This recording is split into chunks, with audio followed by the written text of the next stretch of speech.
Hey, everybody, welcome to Staying Home, your revolutionary guide to the Green New Deal. I'm Josh Fox.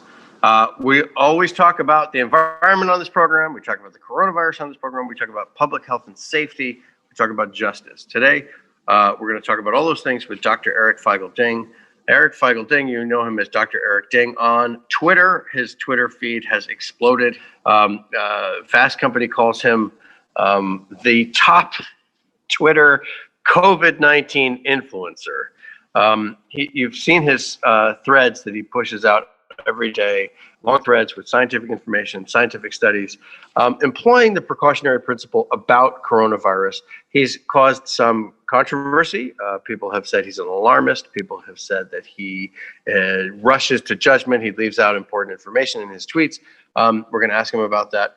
But I've found his Twitter feed to be appropriately hysterical and Cassandra-like in the face of an epidemic that has killed 300,000 Americans in 9 months. So I have appreciated his frankness. His first tweet on coronavirus said, "Holy Mother of God." He was that scared. And this was back in January about the coronavirus. So about how viral it could be and how infectious it could be. So we're going to talk with him about how social media works in this coronavirus moment, about what we have to do to stay safe, about what people have to do to stay home, about how it's very, very difficult for us Americans to do that at this moment because we don't have the assistance to stay home. But we're just going through, as we have for the last 8 or 9 months, some of the very basic things that we need to go through when parsing this crisis. The coronavirus has killed 300,000 people in America.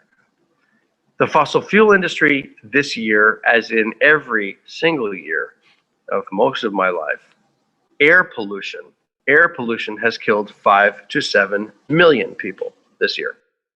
If you're in a fossil fuel polluted area, you have a greater chance of getting the coronavirus. You have a greater risk of dying of the coronavirus because you have a greater risk of having cofactors like cancer, heart disease, lung disease. The fossil fuel industry is a disease on this planet. It's a much more deadly disease than the current pandemic. The fossil fuel industry is a pandemic all its own. We have to cure them both. Luckily, we now have a vaccine for COVID, and we have the Green New Deal for our disease of planetary malaise and of the fossil fuel industry, of air pollution. If we employ them both, we will save millions and millions of lives, and we will have a much, much nicer place to live. The planet will recover if we can get to the point where we can get that, both the vaccine for us humans that we need and the fossil fuel industry gone with the Green New Deal. We're going to talk about some of these things with Dr. Eric Feigl-Ding in just a moment. Stick with us. This is Staying Home, your revolutionary guide to the Green New Deal. I'm Josh Fox.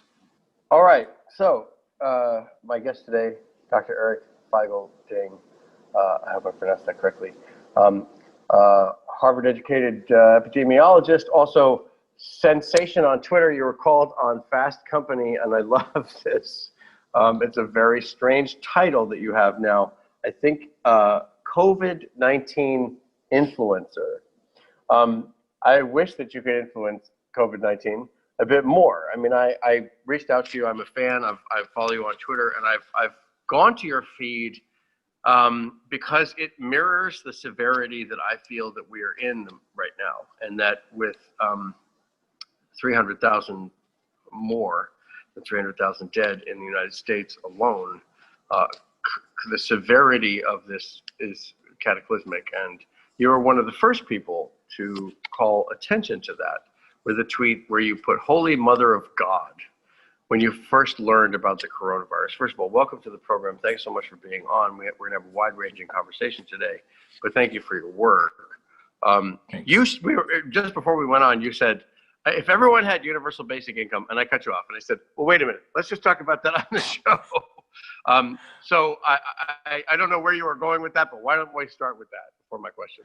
Yeah, I think first of all, it's really surreal because, I never used to use Twitter. Like, I had Twitter since 2009, but, I had less than 2,000 followers for most of that decade. But I think, Twitter obviously has a unique window to the world of getting the message out, especially to media, the press, world leaders and whatnot. So I thought if there's one way to warn, and all the scientists were not warning enough, I felt it's like my moral obligation, right, to shout the rooftops, given that most people have never seen this before. So, in certain ways, COVID-19 kind of exposes all the weaknesses in our society as in America in terms of our lack of care for the bottom, for those who have the greatest need. And, for the longest time, the answer was, oh, so what? Well, the so what is that if people can't afford to stay home, they sneak out, they violate these containment measures, they violate these public health measures, and to go to work or to not get tested, because these hourly workers, if you test positive, you're quarantined and you're out of your hourly job, no wages for the next 2 weeks, as well as you, your family members, and all your coworkers, right? And so there's a disincentive. And because we haven't, unlike other countries that provide income guarantees from anywhere 60, 70, 80, 100% of your income and or your small business or wages, like European countries, a lot of the wealthy Asian countries, they're all doing this. That ensures that they stay home, people don't go out to spread, and aren't forced to choose from really difficult decisions. But we don't take care of our bottom few who have the greatest need. And those are the people infected the most. And in certain ways, it exposes that our need for lack of basic income, lack of greater unemployment support, lack of healthcare access and affordability, all these things where other countries have the bottom covered so that everyone has the safety net and everyone can afford to stay home and stop the pandemic early. We don't have that. And hence we're in this raging wildfire. Well, that was one of my questions for you. I think, first of all, your Twitter feed is very, very informative. It's often quoting scientific studies, statistics, epidemiology, all of these things that I'm not even getting on a regular basis from places where you think you might get that, right? You might get it from CNN, you might get it from the news or whatever it is. You might get it from the CDC, although currently the federal government and Trump, is a complete joke. And you've been out there consistently, day after day, both debunking the misinformation that's coming from the government and also showing people scientific studies and things that they might not have on their horizon if they're not a medical professional or whatnot. The name of this show is Staying Home, right? Staying Home with Josh Fox. We started it on March 16th, which was, I think, the 5th day after they announced the global pandemic, because I was on tour and all those tours were shut down. I was going to go campaigning with Bernie Sanders. All of that was shut down. And, I had to find a way to continue to speak about what I was doing, which was educating people about the Green New Deal. But it also was very clear to me that people had to stay home, that that's what we had to do. By the way, you're tuned in to Staying Home, your revolutionary guide to the Green New Deal. I'm Josh Fox. We'll be right back.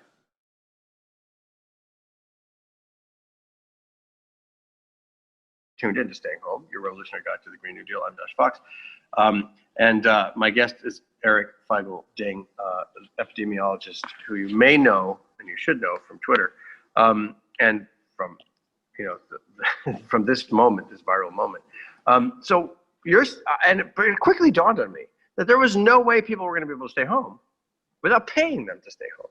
And that the American government was somehow going to completely ignore the things that the rest of the civilized world was doing. Talk about how this was handled in Europe, this was handled in Australia, this was handled in other parts of the world differently than the United States. I think at one tweet you had the amount of money that each European country is paying to its citizens monthly. Talk about that a little bit more in detail. Yeah, other countries, honestly, they directly have direct cash payments, not some employer PPP kind of thing that was only temporary for 2 months. They had direct cash payments for people during any lockdown closure.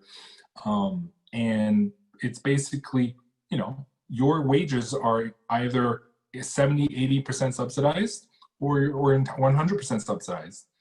And by having that, it allows people to follow the rules without having to break them illegally. And the other thing is, and this was like monthly, right?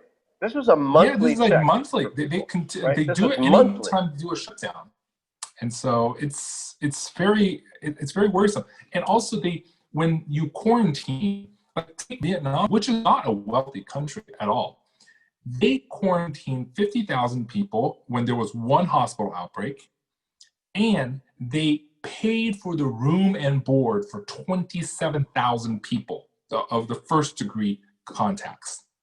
So, and they paid for the room and board in these huge buildings.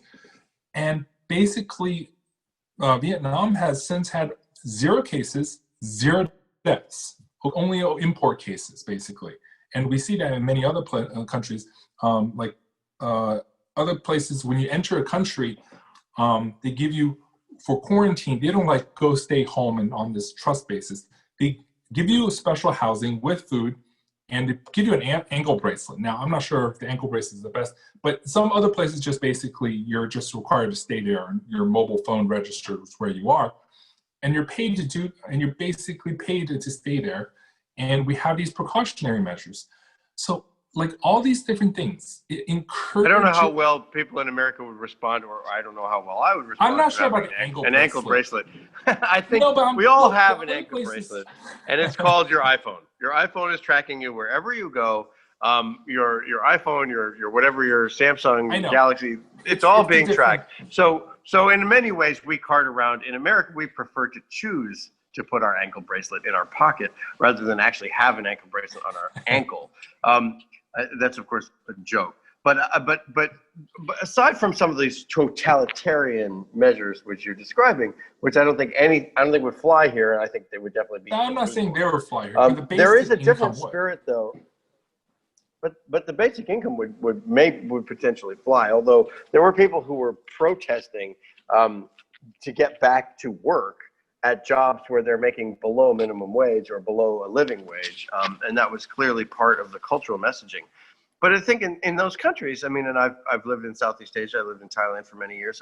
I've lived in Japan and Singapore, and I mean, not lived in Singapore, but visited Singapore and Malaysia. Lived in the Philippines. There's such a greater degree of, I would say, a feeling of communal responsibility in those nations. However, that is not really true of places in Europe. Europe is just as individualistic as we are. Australia, same thing. Australia managed to totally tamp down COVID, but you're suggesting that the difference really was just to pay people to stay home. And that for some reason, we decided we weren't going to do that. Well, not for some reason. Actually, I still don't really understand. I think had Trump sent out $2,000 to every American per month, starting in March, there's no way he would have lost the election. I think it was really dumb politically for them not to do this, right?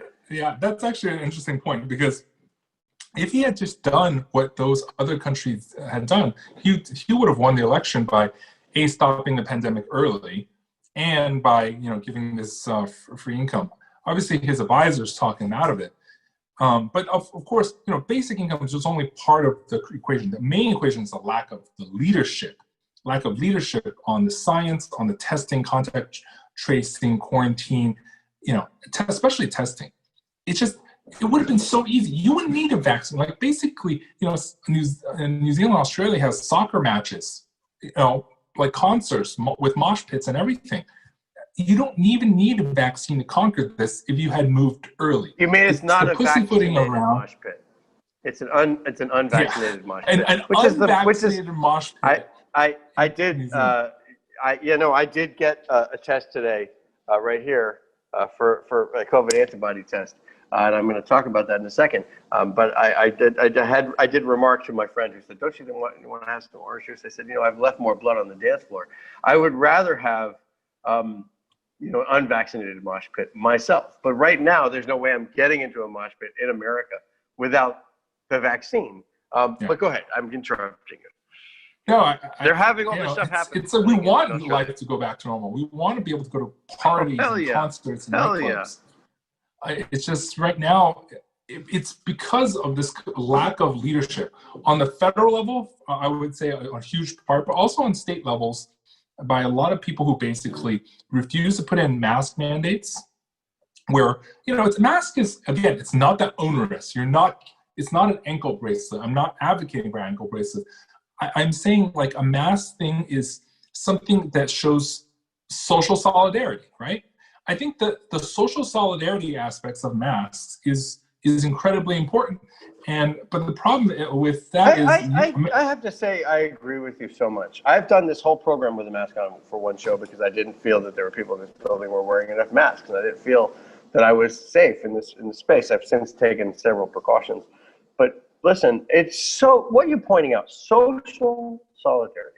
Let's stop you right there, because that's when I see people in the streets.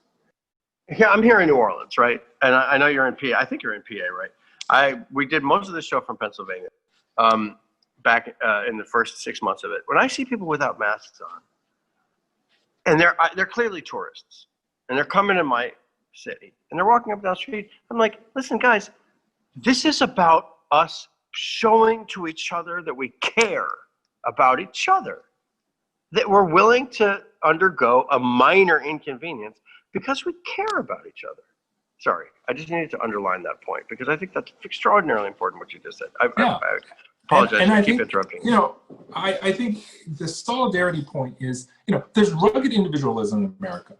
I respect it in many good ways, but at some point, you have, during different situations, you have to pull back the lever on this rugged individualism and say, hey, maybe we should do something to protect each other, and also protect our children. Like, we close bars not because we don't like to go to bars. We close bars so that we can open schools sooner, right? We're doing that for our children. And even if you don't have kids, we still pay school taxes for our kids, and our neighbors' kids, in our community.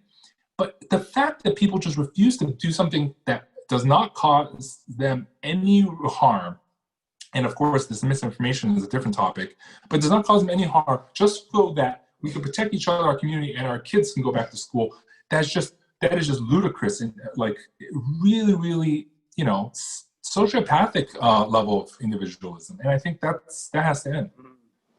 It's a sociopathic level of individualism. Personally, I need them to close the bars and the schools so I can go back to being educated in bars, because that's where I learn the most. And I'm personally losing my social education by the minute, by the hour, by the day. Of course, I'm kidding. The real reason why we are emphasizing this program is called Staying Home. My first tweets on this, when I heard that we were going to be urged to stay indoors, was listen, and this was back in the day when it felt like young people were virtually immune. But I just said, listen, don't kill our elders. I think it's something like 1 in 200 people over 65 in the United States have died of COVID. Like, don't kill your elders. These are the people who are that is our wisdom. That is the way our society, I mean, can you imagine being responsible for the death of someone who has learned so much, survived so much, been there through so much, responsible for the death of anybody. So I was saying, please respect your elders, respect our society, stay inside. And then I was saying, it was clear that young people could die of this. You were accused of being alarmist early on. And you still get that accusation. By the way, I should say, you're tuned into Staying Home, your revolutionary guide to the Green New Deal. We'll be right back.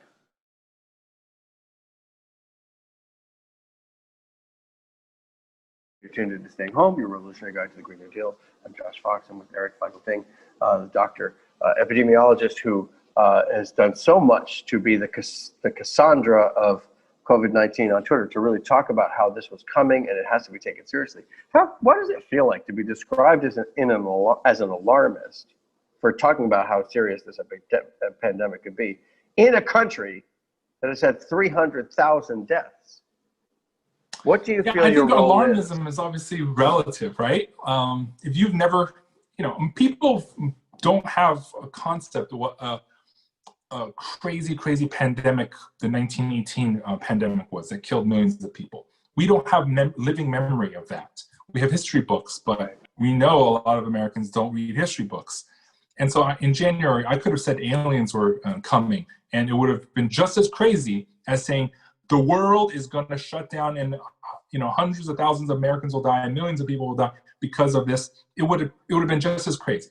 And so, but now obviously in this reality, it's not crazy, but people have this lack of imagination. So in that context of lack of imagination or lack of historical understanding of how bad it can get, because epidemiology, we've seen it before. It's, as they say in Star Trek, didn't scare me before, it does now. We've seen how bad it is, and I cannot describe the amount of early hate messages I got in January and February and March around this, and saying it's overblown, you're Dr. Feigl doom. It's not that we're doomed. It's like, do we want to save our society from an epic collapse? Or should this come true? And yes, it has. And so I think, in the New York Magazine article by David Wallace Wells, he basically says this, like, alarmism was just basically this really over-aggressive tutting of something people just could not appreciate. And, I think he called it a Feigl-ding level of alarm. And, I'm not, in certain ways, I'm not a, leader in any way in terms of government policy, but I felt like no one was calling out because all the scientists were just whispering, this is kind of dangerous. I'm really worried. But you know what? I don't care. You can whisper among yourselves all you want, but unless the public hears it, and they need to hear about your worrying because they feel like, I don't want to worry the public. No, this is one of those things that the public can do something to stop it. So, and it hurts them if the worst case happens, they need to know. And that's why I came out shouting at the rooftops. And, I paid a heavy price early on. My family was attacked. But, I think it was one of those things that, it was worth it in the time. Given, if I was wrong, great. I'll delete my Twitter account. It's fine. I didn't care. But, if I'm right, it is so much worse. Well, it's one of those interesting things that when you try to report on science these days on Twitter, and I've experienced this, and I'm sure David Wallace has experienced this, as we talk about climate change, and we talk about the oil and gas industry all the time. It is not just that people go out there and counter you and say, well, I think you've got your facts wrong, or this has happened. No, it's immediately to the personal attacks, the name calling, the threats to your life, the threats to your family. It becomes instantaneous. Talk about the state of misinformation on Twitter. I mean, it's so fascinating, right? Because on the one hand, you're out there putting out scientific studies and saying people should be worried about this. And lo and behold, 6 months later, 8 months later, we have more American deaths from a single event in a century, right? And we still have an administration who does not take this seriously, is talking about what name they're going to use for the Space Force, has told people that they are today, right, Mike Pence, or this week or whatever, announced that the Space Force is called the Guardians. I'm like, hello, Mike Pence. I thought you were the head of the coronavirus task force. We had 3,000 people die in a single day last week. What are you talking about the name of the Space Force? Are you out of your mind? You've lost every piece of compassion that you ever might have had as a human being born on this earth. And you have Donald Trump saying, inject yourself with bleach and take hydroxychloroquine. You were one of the first people out there who was debunking hydroxychloroquine. Talk a bit about the level of misinformation that's out there, but also the vitriol that comes at you for trying at your best to create a science-based, science-based type of information. Right. And I think, in certain ways, science sometimes delivers bad news. Science delivers great news, like when a vaccine or some cure for other disease, but science also delivers bad news. And the bad news is that a shutdown sometimes is needed when it gets way out of control, like a wildfire, right? And of course, it hurts people's businesses and lives. So it gets really personal to a lot of people. And in certain ways, I understand some people's frustration. But people then when they're cornered, they start grasping at ways to discredit you of like, no, that's not true. It can't be. It's, when basically, Luke was told by Darth, Luke, I'm your father. No, it can't be. That's impossible, right? And so this reaction. So everyone in America is now Luke Skywalker refusing, with his hand cut off, refusing to to face the news. Yes. Like this. No. Yeah. Exactly. He loses his hand. That's impossible. It's this denialism. The stages of grief and denialism. And that backlash against it, no, that's impossible. No, you're wrong. It can't be that bad. It's a hoax. That is, in certain ways, that's human nature when it opposes everything. And I really feel for those who have like small businesses, especially in America. In other countries, they're subsidized 80% of your total revenues. But in America, you're basically a little bit screwed. And I understand that. But at the same time, you have lives. But what they think, it's like a choice between economy or lives. And you know what? Let's sacrifice some so that we can save the economy. Sweden has tried to do this. Sweden's GDP sank, but it sank almost the same as Norway and Finland, which kept it entirely under control without this herd immunity BS. And it's just what people don't realize is it's like if you try to reopen Jurassic Park, and there's a few velociraptors roaming around, but hey, come on, it's just a few. Like, come onto the park or a zoo with a roaming lion. People are not gonna come, and that people don't realize that unless you get to zero COVID, they're not gonna come. And this misinformation around trying to silence science is wrong. The misinformation. Also, what is misinformation in terms of it's very subjective. Early on, I said, guys, there's asymptomatic transmissions coming out of China. They're asymptomatic, and people called me, you're wrong, you're spreading misinformation, we don't know. Yes, there is. And yes, there is asymptomatic transmission. And then there's airborne. Folks, it's airborne. The coronavirus is airborne. And in July, when I said that, it's like misinformation, this is misleading, this is sensational. But you know what? Now CDC actually says it's actually not surface to surface, it's actually airborne. What makes you information changes? Say again? So information changes, yeah, but how have you been able to get ahead of the curve there? By spotting these things early on. I mean, obviously, you have relatives in China, that could tell you of the situation on the ground, right? I mean, I've read articles about it that you had people who were explaining to you what was coming on. But how is it? What are you paying attention to? Because I want to make a correlative here, which is that people in the science world, and for myself, when I went out and started talking about fracking, I could see that fracking was causing water contamination. It was causing air pollution. It was causing health problems. It was causing flammable water. It was causing destruction and industrialization of residential and rural and urban neighborhoods. And I could see this because I went and I did the investigation. And then the science followed 5 or 6 or 7 years later, or 3 years later, that said, lo and behold, this guy was right when he did all this investigation, but I was focused on it. How is it that you are seeing these trends ahead of time? What are you focused on, and what else do we have to do to protect ourselves in that regard? Well, I think I'm a bit of a polymath.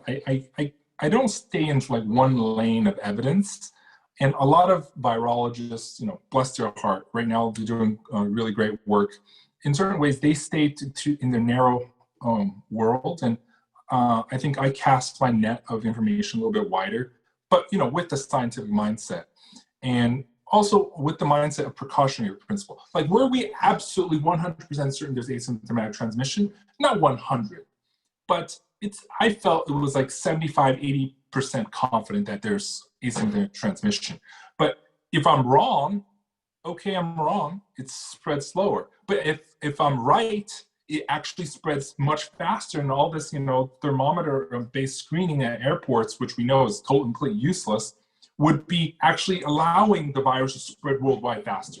Like, it's one of those because people would not have a fever, and therefore they can spread it without their temperature. They can. Yeah. So I think it's one of those. You look at the signals, and you weigh the risk. yeah, this could be right, but you know what? It's not a big deal. But for or people this who don't could be understand, right, and it could be a huge deal. And so sometimes I think I'm willing to go out on a limb, like when I'm like 80, 90% confident about something. And similarly for the aerosol airborne, by the way, there's still a war over the aerosol airborne. Some people say, yeah, just a little. Some people, the aerosol scientists who are, by the way, air pollution scientists who work on a lot of climate change stuff, they know from all the particulate stuff, this is airborne. Like, we don't normally do viruses, but one thing we do know is airborne stuff. Airborne, we know what it is. And so we're like shouting at the rooftop, and then they finally reached Dr. Fauci, and one of them knew him personally, and wrote an email, "Dear Tony, this stuff is really, airborne. Let's talk about airborne. It's really serious." Well, I thought that was settled by now, that we do know that COVID is airborne. Let me say, you're tuned in to Staying Home, your Revolutionary Guide to the Green New Deal. I'm Josh Fox. I'm with Eric Feigl-Ding. We'll be right back.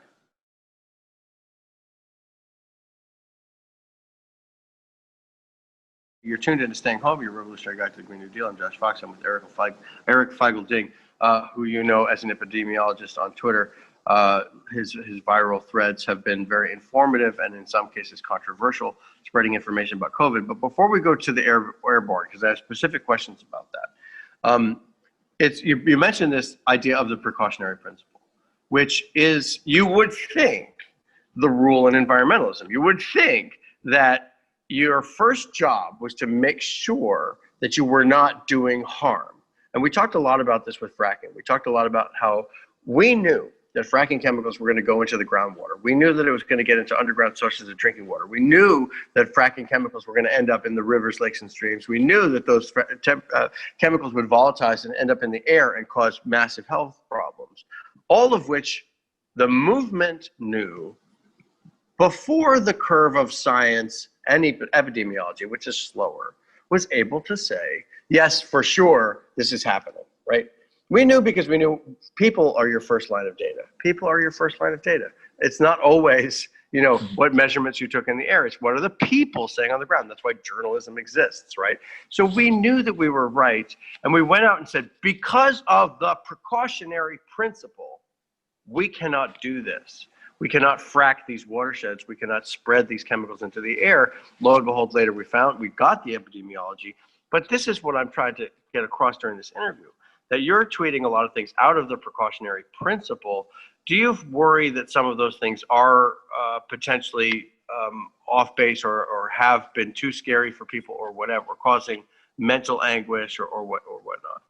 Yeah, no, I've thought about that. And in certain ways, normally, again, before this year, I almost never really tweeted in any meaningful way. And normally I stay out of it. If it's right or wrong, doesn't have this immediate, global impact. But here, I think it has huge impact, because if it's airborne, 6 feet is not enough, right? Indoor dining, forget about it. All these things that are spreading it so fast. What are the studies? You've had several studies that you've tweeted out about airborne. Oh yeah, and COVID. There's a lot. Tell us, because I think people need to know. People need to know. Say what these studies have shown. These studies have shown that the aerosols stay airborne for from 20 minutes to 4 hours, sometimes even longer if there's zero ventilation. And we've shown that, for example, in this one South Korea study, that one person 20 feet away, 6 meters, 20 feet away, infected a 20-year-old, a college student, within 5 minutes. Via this 20 feet of distance, and there was an air current that blew this infected person's breath, air, towards the 20-year-old, infected within 5 minutes. The 20-year-old was only in the restaurant for 5 minutes, immediately infected. And there's so many other airborne studies that we've shown, that the virus was under under the hospital beds, which means it wasn't droplets. It was in the air and then floated underneath. And then there was another study that went up to a different floor. The same virus went up to a different floor, 8 floors up from the hospital. It went up in the air duct. And they were able to culture the virus from a huge distance. And then culture as in they grab it from the air, from a long distance away from an infected person, and they try to grow it on Petri dish to prove that it's alive. right? Viruses aren't alive. It would prove that it can replicate, and it did, which means it was infectious from that level. We know it is infectious and it's airborne, and there's airborne transmission so much, but there's scientific like really stringent, well, we don't know for sure. And so in certain science, sometimes if you don't know for sure, we're going to ignore it. No, that's not true. You have to, especially in things that have a grave, huge global public health impact on policy, on behavior, you should actually lean towards, if you're not sure, you should lean that it actually could be happening. And that was just completely ignored. And I know as an environmentalist, you've seen that same thing repeated, obviously on a slower scale. But it's this kind of thing, like it's based on science. Well, actually, not definitive science, but you have to move fast. Not necessarily a slower scale. One of the things that I say on this program all the time that people don't recognize and people don't understand is that air pollution, which comes from manufacturing, but primarily from the burning of fossil fuels, air pollution kills 5 to 7 million people every year. 5 to 7 million people dead because of air pollution every single year, not even to mention the countless other millions who have ailments, chronic illnesses. Those illnesses that kill you are obviously cancer, heart disease, lung disease. Which are also caused by these PM. Air pollution, but by small air particles that you can't even see. Air pollution gives you heart disease because you can't breathe properly. And I say on this program all the time that the fossil fuel industry is in fact a cofactor in the death rate of the coronavirus, where you have more infections for coronavirus and you have more deaths are places that are polluted. Places that, like Cancer Alley in Louisiana, or places right next to a coal-fired and power they're plant. doing studies on this to definitively show how many in the U.S. Actually, it's coming out soon. Well, I personally would urge you to look into the environmental cofactors. Right, we call these comorbidities. For an environmentalist, the comorbidity of the human is also the comorbidity of the planet. Talk a little bit, if you have information, on some of the studies that you may have put out that do correlate the environment with the coronavirus. Right. So first of all, you're right that PM 2.5s and other environmental toxins increase mortality, strokes, heart disease, various ailments, and they're exacerbated. So like in terms of, so before the wildfires, the summer wildfires, there were already studies that correlated by Francesca Domenici's group at Harvard on these particulates and the COVID incidents. And they think it's actually gotten worse because that was summer wildfire. That after the summer wildfire, that it further exacerbated because now we have more cases and we have greater levels of particulates and smog and soot in the air. And so, hence I mentioned there's a new study coming out soon on that. And so we're pretty sure that it exacerbates. It's another one of those, risk factors the New York Times are additive on top or synergistic. In terms of synergistic, it could actually be worse. That, synergistic means, additive means 1 + 1 = 2. Synergistic means 1 + 1 could equal 3, right? The two of them combined are worse than each of them alone. And I think this could be one of those situations. Now, obviously, this is also why we need HEPA filters. This impacts policy. Now, if you have HEPA filters, and by the way, Germany is funding 100,000 euros, $120,000 per school and public building of every school and public building in Germany. That's leadership right there. To improve air quality. HEPA filters, ventilation, germicidal UV. But we don't have any of that. Where's that federal leadership on that? But we know. I have one right here in the corner next to the door. I know. To make sure that. Yeah, well, I know. That's how I feel safe. But in certain ways, like a HEPA filter would have a 2-for-1 effect on this. Now, HEPA filter is not the solution to global planetary health, nor is it the solution to end the pandemic. But in terms, it just shows you how interconnected air pollution and COVID is in terms of ultimately morbidity. We have 2 minutes left. Let's just talk for a moment about the vaccine or the vaccines.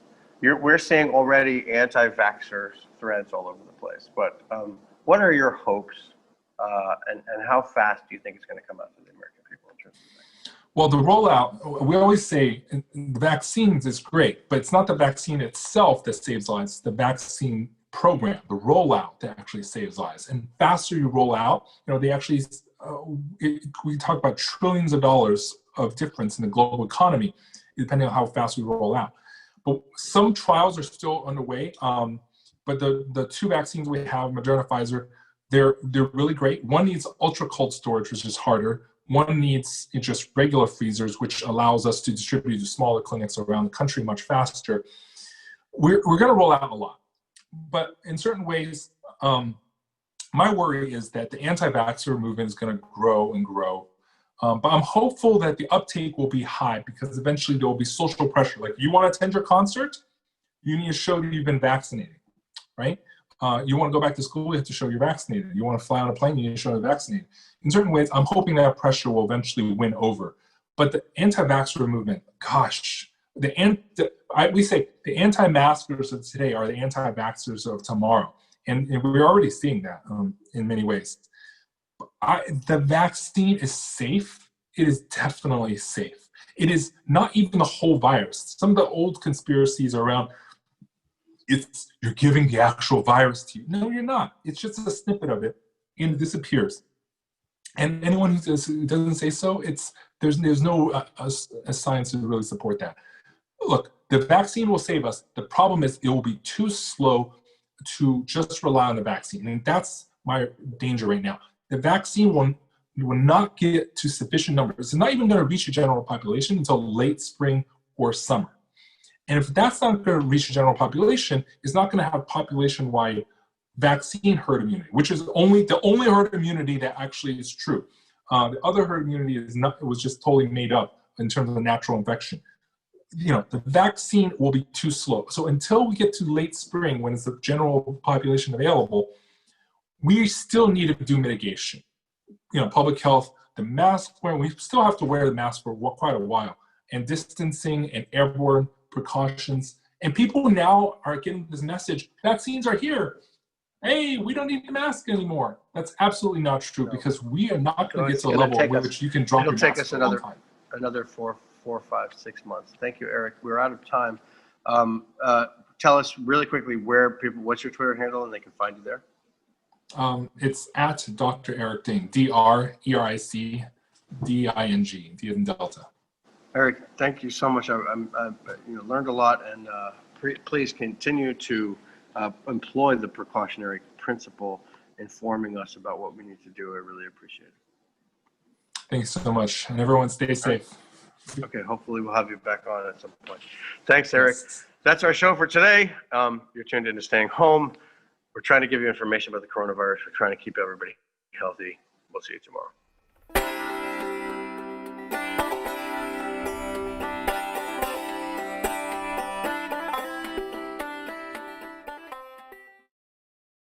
I'll predict right here for you, Chris. I think Donald Trump will leave office before his term is up. He'll be humiliated, embarrassed, and I know him. He's not going to want to lose, and he's going to run for the hills. You got that bet all day long. Okay, let's get after it. Now, so look, Jake has made some good predictions, and this is in good fun. I could not disagree more. There's a little bromance between the two of them. You got that bet all day long, Janky, you. Oh, you stop. In the meantime, let's call him out on the damage. No, but I just got a Roku set. Did basically a little bit of channel surfing, and I was like, there we are. Yeah. There we are. And then I turned it on, and it was John and Brett on Damage Report making fun of me. Oh, no. So you are so busted. I even took a picture of it, okay? And they're talking about my predictions. I got a new prediction for you, John Idarola. You're doing a show that's blowing the doors off everybody. Young Turks is the largest online news network, not a big deal. We're gonna rock the boat. We're gonna be counter-establishment. We're gonna tell people the truth to the best of our abilities. We're so sick of this corruption. We're not the robots on TV. I actually care about the news. Guilty, I care. Fourth day on Occupy Wall Street. Last night we launched Wolfpack. It's us pushing our ideas out there, trying to help the country in every way that we can, trying to make this place just a little bit better. Reporting from the Hillary-Bernie debate, I gotta be honest, you know what we do? We cover it for real. For us, this system isn't working. Free and fair elections. And when he told the cops that day when they came to drag her away, and he said, if you're gonna chain her, you're gonna chain me. If you're gonna arrest her, you're gonna arrest me.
Hi, I'm Bartholomew Joseph Kyle. I do audio for the main show, The Young Turks. I also do audio for Post Game. I started in 2006. I met Cenk Uygur at the Iraq for Sale screening that was directed by Robert Greenwald. And watching that, I want to figure out a way to be part of something that's genuine and authentic.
Welcome in to TYT The Conversation. I am your host, Adrienne Lawrence, and these are some thrilling and absolutely terrifying times.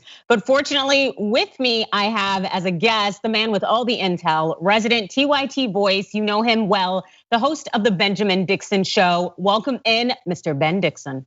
Adrienne, it is good to be with you. I almost started giving the announcement at the beginning. Welcome to the conversation. I'm not used to being on this side of the couch.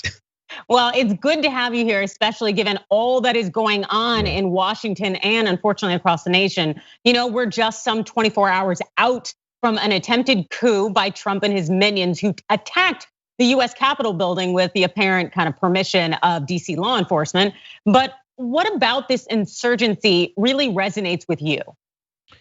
The fact that Donald Trump and the Republican Party they have not come to terms with the fact that they are responsible for this, and by not directly condemning it, right now they're coddling it, but by not directly crushing it, they are allowing it to grow and fester into something that's gonna be worse the next time around. And let's hope there is no next time, but the reality is that word on the street is that, hey, they might be going after state capitol buildings or after other forms of government to try to really overturn things, because they don't want the presidency of President-elect Joe Biden to go forward. And so how do you think that lawmakers, maybe at the state or even the federal level, need to respond in order to quash this? I think it's time for us to have a real reckoning with truth. We are in a post-truth society like nothing I've ever seen. And there really is no way to piece us back together. The tapestry that was already fragile, right? Let's be sure America was not great at any point because there was always somebody upon which America stood for their greatness.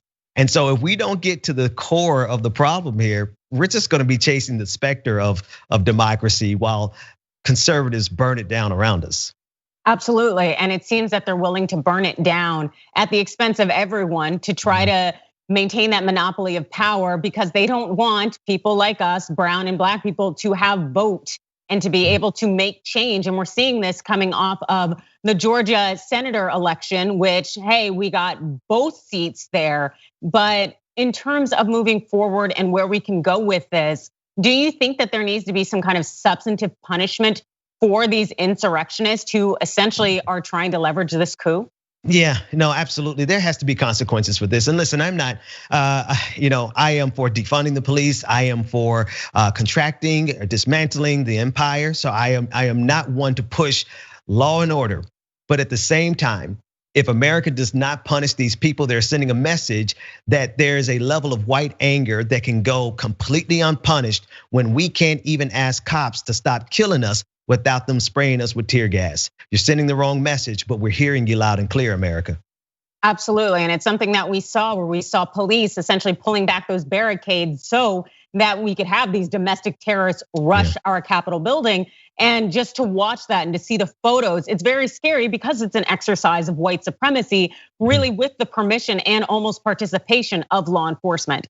And it was very much a sight to see where we saw these terrorized lawmakers and their staff. They're hunkering down, they're afraid, and the vandalism going on for this historic federal building, all while the law enforcement stands idly by. And so what do you think the role that law enforcement played in this coup? I mean, it's their coup, right? Because these are their people, these are their brethren. This is their clan, no pun intended, right? This is their squad. So of course they're gonna open up the doors one way or another, right? They're also opening up the doors by not putting their hands on their guns as they are approached by people fighting them. Had those people been black or brown, they would be dead. So they're showing at every single stop that these are their comrades. These are their comrades in arms. And they're showing a level of solidarity with white supremacy that is now a direct threat to American democracy. And I would say the only thing that will stop it is when they become a direct threat to American imperialism, because I got a sneaky suspicion the military industrial complex won't put up with this. Yeah, well, we'll definitely see, because it's really disappointing and devastating just to have that thrown in our faces once again. Yeah. You wanted to think a lot of the trauma from 2020 was left back in that year, but no, man, we aren't even a full 10 days into 2021, and it's just smacking us in the face. We can't get to break, can we? Like, I thought we left this into no, I didn't really think that, but because I still feel like I'm stuck in 2020. But we'll get out of this soon enough. Let's hope so. And well, we learned that VP Mike Pence is the one that pulled the trigger, so to speak, on the National Guard to go to the Capitol building yesterday. And that's usually a call that's made by the president. So with talk of the 25th Amendment kind of looming around, there's only 2 weeks left. Can you actually foresee Trump being dethroned by Pence? No, he doesn't have to at this point, right? So we saw Donald Trump backpedal as much as he's ever going to backpedal. And so I think there's a possibility that, well, here's the question. To what end is this monster bigger than Donald Trump, the creator, right? Donald Trump, and actually, no, I got to go one step further because it's the Republican Party. This is America's monster. I'm sorry, I was going to lay this at Donald Trump, but I can't do that to him. He's just a participant in this. And so the real question is this monster bigger than what America can handle? Because if not, or if so, we might be in trouble. And what I mean by that very specifically is this. Donald Trump tried to push them back, telling them to go home. He did his best while still recognizing that he stands in solidarity with them. If that is not sufficient for the monster that they created, there is no stopping this. And the military industrial complex may have to get involved because that becomes a real threat to some order that I think these conservatives don't realize they're stepping on new toes here. Oh no, I completely agree. But I almost feel like that this monster is America. This is just one aspect and a very large aspect of the United States. It's built this militarized police state and essentially these bodies that are all throughout the country and operating with different agencies, different cities, but they all share this brother-in kind of thing going. And then you have these people who think they're part of a militia or they're just these weekend warriors, but they're all officially operating together. And hey, I'm concerned that they're going to go full kind of, civil war on us. And I'm just sitting here, trying to be good in quarantine. And it makes me wonder, what are we gonna do? I wonder to what extent the people who voted alongside these individuals who are actually instituting this coup. I wonder if, let me do it like this. My conservative friends who went to the university with me in Mississippi, love you guys, mean it, but are you gonna stand by this? Because this is what time it is. Like, I don't want to step on anyone's toes. Who you vote for is your prerogative, but we all have to agree that this has to stop. Absolutely, it does have to stop. And I think you're absolutely right in terms of people don't fully realize or appreciate the nature of the beast because that beast will turn on them quickly. And it's so weird to me because it's like we have no sense of reflection or self-awareness because history repeats itself. I could have told you how this was gonna end. And in fact, I think most of us did. Yeah, we saw this coming. I saw this coming. Like my podcast over the summer was pretty fire and brimstone, gloom and doom. And I thought, well, okay, let me throttle it back because maybe it's just me. But I knew this was coming because this is where it was always going. When democracy is so fragile and it's dependent on agreement between gentlemen, so to speak, right? And when it's not codified that we could have or should have a peaceful transfer of power, and then you get somebody like Donald Trump who's perfectly fit to exploit that, of course it was always coming to this. And as we saw, when he was at the presidential debates talking about stand by, that kind of business, please. This was just a matter of time. And to see that these Republican lawmakers were essentially just stoking this fire and sitting there wondering what's gonna happen, really, we were all there. Everybody knows. Yeah, and that's the thing, like this is not just, everybody is complicit here. I think the only people who don't have to worry about this one are black people. Stand down, stand by, this is not our fight. Let the white supremacists fight with the military industrial complex. None of them have ever done us any good. Let's see who comes out on the other side. Absolutely, and the best way to do this is to stay off the streets, stay safe, and stay out of it. Because at the end of the day, as we got to see this past summer, when people like us were out in the streets protesting just not being murdered by police, we are the first ones to be targeted. The level of violence law enforcement came at us with, and also just the level of acceptance that many members of society were okay with that going down. So it's best to definitely stand back, stand by. Yeah, and what does that say about our society, right? We have incentivized the most repugnant behaviors. We incentivize greed, individualism, selfishness, anger. I mean, the algorithms on YouTube, no offense YouTube, but you guys do incentivize this everywhere on all sides. And so we just have to kind of find our own way to survive the chaos around us. Absolutely, and we are surviving every day. And so, Mr. Dixon, when people are looking to survive and they want to hear your melodious voice and your insight, where can they find you? They find me on YouTube. Don't find me on Twitter anymore. I'm done there. But YouTube, you can find us here. Wait, you quit Twitter? I'm done. I'm not deleting it, but I've got nothing else to say. We've said enough. Now it's time to be about it. I respect that very much. Well, I will catch you on YouTube, correct? On YouTube, absolutely. And thanks so much. It's always a pleasure speaking with you, sis. You are amazing at what you do. Thank you, sir. We are on to something that is going to be amazing, but what we need is your help. The number one problem is there's too much power in too few hands. Every single problem that we have can be traced back to dark money. They take large donors, they serve large donors. So these handful of gatekeepers try to dictate everything. Like all of you already know, they don't work for you, they work for their donors. So fire them and hire people who will only work for you that say no corporate backed money. We are going to change the way we elect candidates in this country. Uncorrupted Democrats. We're gonna fight for the issues and win on policy. This is incredibly personal. We need free healthcare for everyone. We're fighting for $15 minimum wage, single payer healthcare, debt-free college, and we are gonna get money out of politics once and for all. I've taken a public pledge not to accept any corporate money. Because the last thing we're gonna do is go into another presidential election and run a corporatist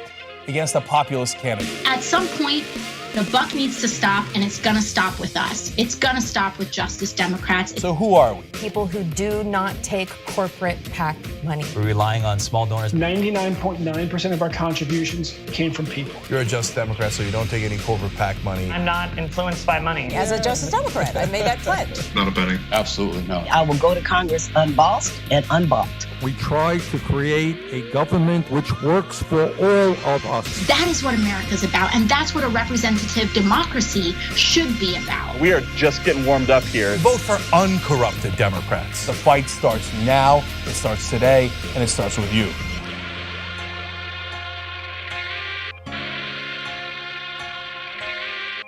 I've been honest with him. Like, yeah, I was upset with you and I shouldn't have done it. But instead I was like, I'm just trying to protect my engagement ring. Did you know that more than 20% of the world's oxygen comes from the Amazon? Why? Because of trees. I know what you're thinking. Of course! So what do we want to do? We want to plant more trees so we can save the climate. It's quite literal. So that's what leads to our new partner, Plant Your Change. Love it. It's so easy. What they do is you take the credit or debit cards you already have and you plug it into the system. And if you so choose, you get to round up every purchase to the nearest dollar and they plant a tree for you. Okay. Now you could also choose if you want to do it on only certain kinds of purchases or only so often, right? And there's nothing wrong with that. But literally every cent makes a difference here. It's Plant Your Change. And if you want to know more information, just go to tyt.com/trees. Let's go save the planet together.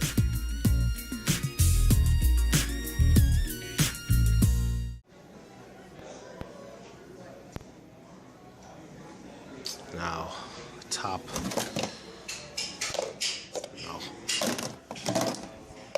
No. No.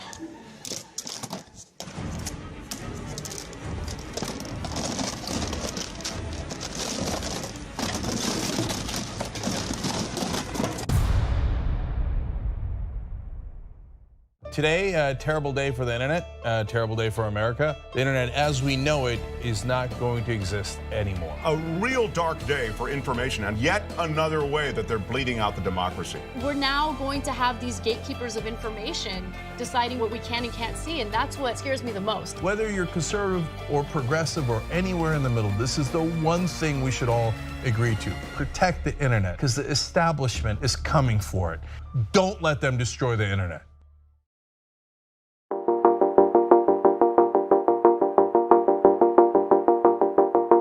Let's continue the conversation. I am joined by seasoned civil rights attorney who's been branded one of the brightest and most well-respected voices in conversations on law, civil rights, and also criminal justice. Welcome in, Charles Coleman Jr. Thanks for joining us.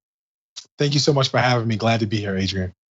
So the last 24 hours has been absolutely wild in terms of the justice system, or lack thereof when it comes to justice, but operating in a very duplicitous manner, as we saw hordes of people really rushing and breaking into the Capitol with almost the escort of the Capitol Police. Yet no one seemed to be arrested. I think they just counted, under 15 arrests. There was one woman who was shot, and I believe she did die, but it was nothing like the level of force and violence that we saw go on last summer with Breonna Taylor and George Floyd's protests. So how does this resonate with you?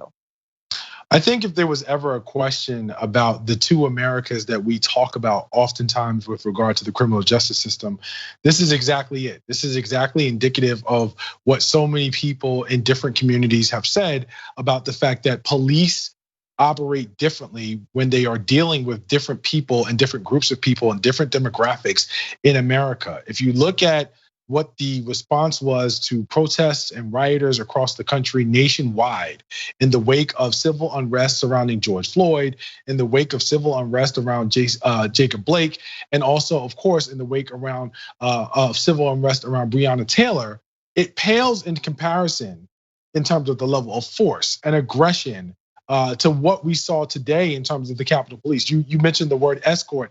I've literally seen videos where Capitol Police just decided to move the barricades and allow protesters to go about their way and instead of being overrun. And it really does strike me as odd. And I think it's important that viewers understand this.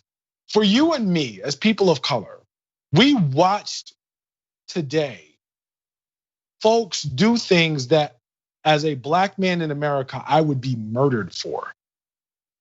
I have no doubt in my mind that had I and 29,000 of my closest friends gotten together and decided that we were going to storm the United States Capitol, damage property, put law enforcement officers' safety and lives at risk, that there would not have been a limit to the amount of force that would have been used to respond to that. And I think that that's really important that we understand, because we can't keep having this conversation about the disparity in criminal justice in America, the disparity in police culture in America and how toxic it is, and ignore things like that. The difference is appalling. It's not surprising for those of us who have been paying attention, but it's very, very real. Absolutely, and it just seemed to be very much a brazen, blatant display of white supremacy and that unified sense of white solidarity with the police officers there who were just allowing these insurrectionists to really just storm the Capitol building without any kind of limits or restrictions whatsoever. And it's scary, and that is really what their message is that they're all trying to communicate to us, that hey, these people who are supposed to protect and serve aren't necessarily here to do that if you look a certain way. And we really got to see that when we saw this past summer with the protests that were galvanized by anti-racism. And so what do you think it will say to people moving forward in terms of bringing out the vote, as this is now coming on the heels of the Georgia senator election and the black vote truly coming out and essentially helping take the Senate? Well, I think that that's a very good question, and it raises sort of the inquiry around where do we go from here as a nation? Because I think in order to answer that, we have to be very clear about how we got here. This is, to me, representative of the juncture of cultural, societal, and then political sort of boiling over all together in the same cauldron at the same time. And I think that there are a number of different factors that have contributed to how we got here. And we're not going to be able to move forward until we look at what those are and we're honest with ourselves. Culturally, we have become increasingly polarized. in terms of how we have discussions, in terms of our ability to disagree without being disagreeable, in terms of our desire or willingness to see each other in our wholeness. From a societal standpoint, quite frankly, there's a lot of blame that has gone around because, for the past 4 years, 1600 Pennsylvania Avenue has been a reality show of ratings gold. People have sort of kept their eyes fixated on the president, on what he has talked about, whether you agreed with him, whether you didn't agree with him. His candidacy, his presidency, from the moment that he declared all the way to today has been sort of must-see TV. And that has only fanned the flames of where we are. And then politically, of course, there have been a number of people in the GOP who have refused to stand refused to stand up and condemn what has been going on, what has been festering. And so all of these things have sort of laid a very fertile ground for what we saw today in Washington, D.C., and quite frankly, throughout the country and what we've been seeing. And until we're able to address that, I think a lot of people are sort of going to wonder how much of this can the Democratic process fix? How much of my vote is going to be able to change the tone and tenor of America's discourse around toxic policing, around criminal justice reform, and around these other positions and issues that actually matter? So I think a lot of it goes back to asking the question and being honest about how do we get here before we can talk about where we move on from. Absolutely, and one of the ways that we got here was through Program 1033, where the US Department of Defense had transferred so many $1 billion, I think around $7 billion in military equipment to local police and law enforcement, essentially militarizing our police departments. And so now they have their own tanks, flamethrowers, all sorts of things that are unnecessary when it comes to really relating to a community and helping serve them. So, hey, what can we do to stop this process of police continuing to see the everyday citizens that they serve as opponents in almost a military context? Well, I don't think that we can expect policing to make changes to itself from within. I think that if that was the case, that would have taken place a long time ago. In all of the conversations that I've had in community with different groups, with different professionals sitting at the table, my experience has been law enforcement is the one profession that refuses to really hold itself accountable. And they usually respond by saying, well, you don't understand the job of a cop.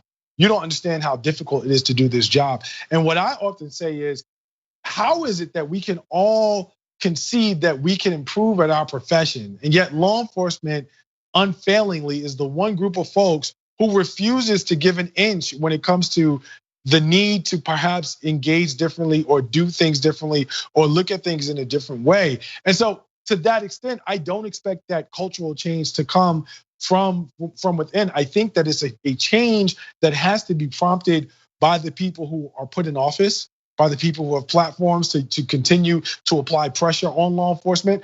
And the conversation that we have around toxic police culture in America is one that for me now only underscores the importance of abolishing qualified immunity. So that was something that was a conversation during election season to some extent, especially as we saw this summer of civil unrest around the different acts of police violence committed against Black bodies. But it kind of sort of went away after the results came out, primarily because many people were just excited that Trump had lost. But the reality is, going forward, if you're talking about criminal justice reform, if you're talking about making things better and detoxifying the culture of police in America, you have to have a conversation about qualified immunity and getting rid of it, because that's the one counter that you have to militarizing the police, as we saw over the past several years.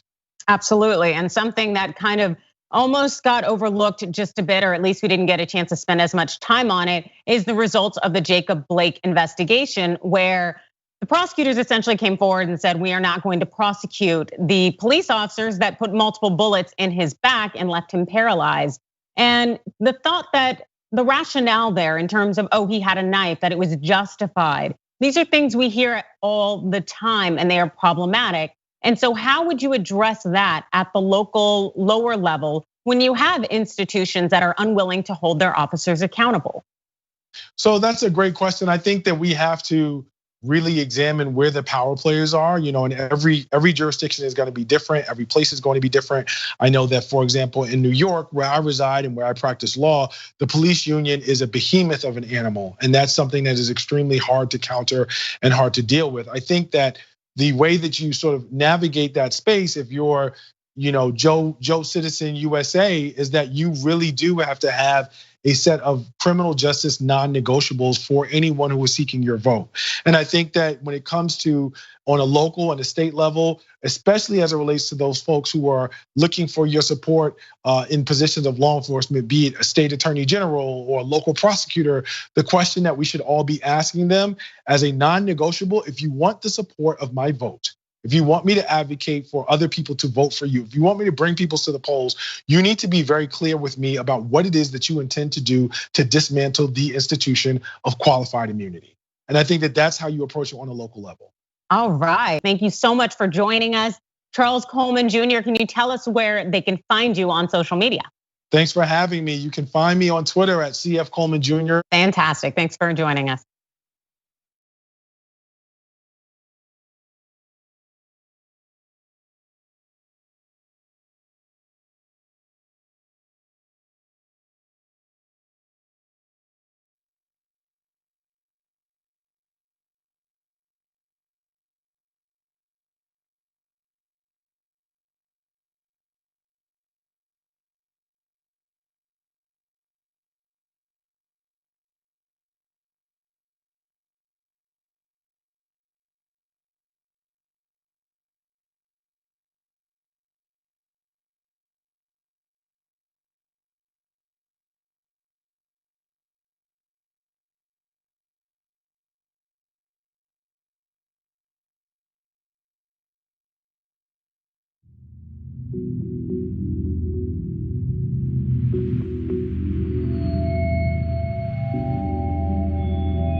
To those who can hear me, I say, do not despair.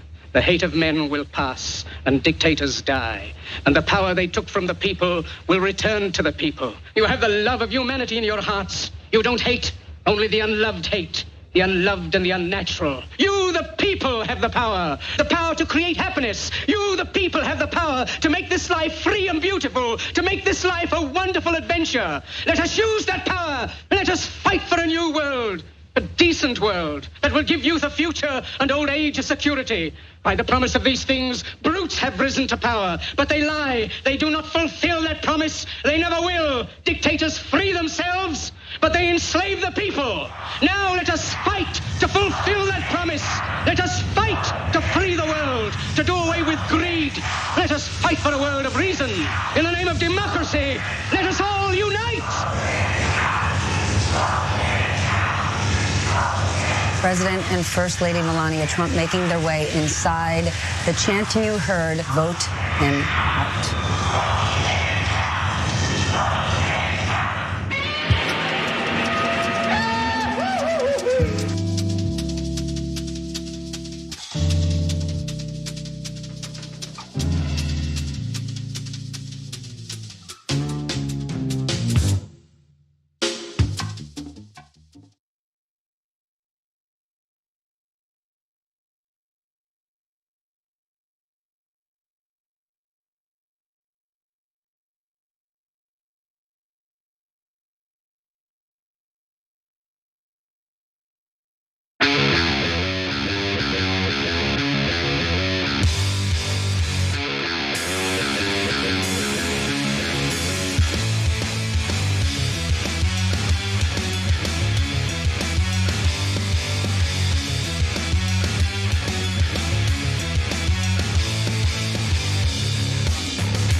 Welcome to the Young Turks, Jake Uger, Anna Kasparian. Down goes Donald. All right, hold on. We're gonna do it right in a second. We're gonna have nothing but fun. Casper, are we gonna have anything but fun? Yeah, we're gonna have a lot of anything but fun. Definitely, 100%. What are you talking about? No one gives you raw honesty better than the Young Turks do. So we will have fun. We will have non-fun. We promise both to you guys. And most of all, though, soon we will have change. Okay, come on. The fun has begun already. Stop it. Let's do this. AnnaKasparian.com/go. That doesn't exist. It does not exist, but it does now. AnnaKasparian.com exists, but I haven't updated that thing in a while. Cenk likes to have like a steady IV drip of MDMA prior to doing the show with me, which is why he's so hyped up. But anyway, we do have important stories to share with you, and I'm hoping that in the second half of the show, which I will be hosting with Francesca Fiorentini, we get to the story about what the Senate looks like now that Jon Ossoff and Raphael Warnock have won the Senate runoff races. What does it mean about the power shift and the power dynamic in Congress? It's a really important discussion to have. So I'm looking forward to that. But of course, we have updates on what happened yesterday with these Trump zealots storming the Capitol building, vandalizing the building, threatening members of Congress. A lot of updates on that and more. All right, let's do it. All right, sounds good. Let's start off with what happened in Congress yesterday. Vice President Mike Pence has declared Joe Biden the winner of the general election. I really don't know how many more times I need to say that Joe Biden won the general election, but it is now a month and a half out since Election Day, and just yesterday, after domestic terrorists disrupted the certification of the electoral votes, Congress did reconvene in order to officially certify those electoral votes. And so let me give you a little detail, a little video, and we'll discuss. At 3:32 a.m., Pence cited the results for Biden's victory in Vermont, which pushed the Democrat past 270 electoral votes for Congress to confirm him as the next president nearly 15 hours after the joint session began. And here's a little snippet from how that went down yesterday. The votes for President of the United States are as follows. Joseph R. Biden Jr. of the state of Delaware has received 306 votes. Donald J. Trump of the state of Florida has received 232 votes. The whole number of electors appointed to vote for Vice President of the United States is 538. Within that whole number, a majority is 270. The votes for Vice President of the United States are as follows. Kamala D. Harris of the state of California has received 306 votes. Michael R. Pence of the state of Indiana has received 232 votes. The announcement of the state of the vote by the President of the Senate shall be deemed a sufficient declaration of the persons elected President and Vice President of the United States, each for the term beginning on the 20th day of January, 2021, and shall be entered together with the list of the votes on the journals of the Senate and the House of Representatives. Now, one more time with relish. Down goes Donald Trump. Down goes Donald Trump. Down goes Donald Trump. So, guys, the upside of Donald Trump conceding, unconceding, never really quite conceding, is that we got to beat him 8 times over. We beat him on election night. We beat him on election week. We beat him in the courts. We beat him in the states. We beat him in the voting booth. We beat him in the marketplace of ideas. And now we finally beat him in Congress. We have beat him silly. I told you, loser Donald. Going out in spectacularly loser fashion, just as predicted. So Donald Trump now completely and utterly out of options. This thing is over. There's nothing left. Yeah. There's not even any conspiracies left.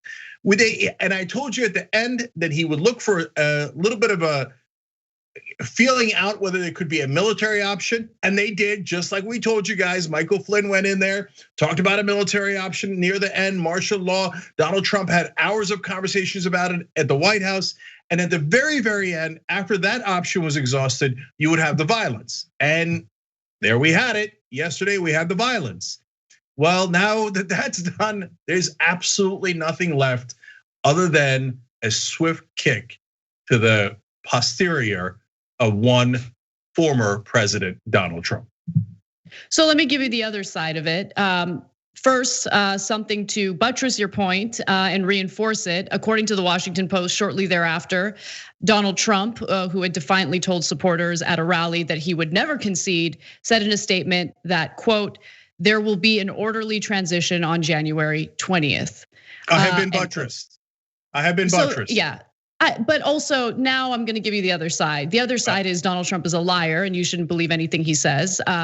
The inauguration is still going to take place on January 20th. And based on what we experienced yesterday, I'm a little concerned about whether or not, there's going to be violence there. But one other thing I wanted to mention is this isn't over, Cenk. Maybe, if we're lucky, this particular chapter of Trumpism is over.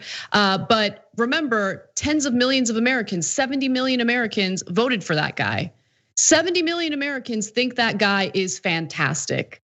And I don't think that is gonna go away. I think that's something that also needs to be addressed in the coming years. I'm worried that the Biden administration isn't gonna, appropriately address some of the fundamental issues we have in this country. But either way, I mean, I guess I'm not as celebratory as you because I'm looking to the future and there are huge questions ahead. And I don't know if this country is willing or ready to address them. Okay, so Anna, I too am looking at the future and I am bursting with hope. Now, let us acknowledge that you love doing that. I know. Which I love, it's good. I love it. Is that blue I see? Because it certainly ain't red I see.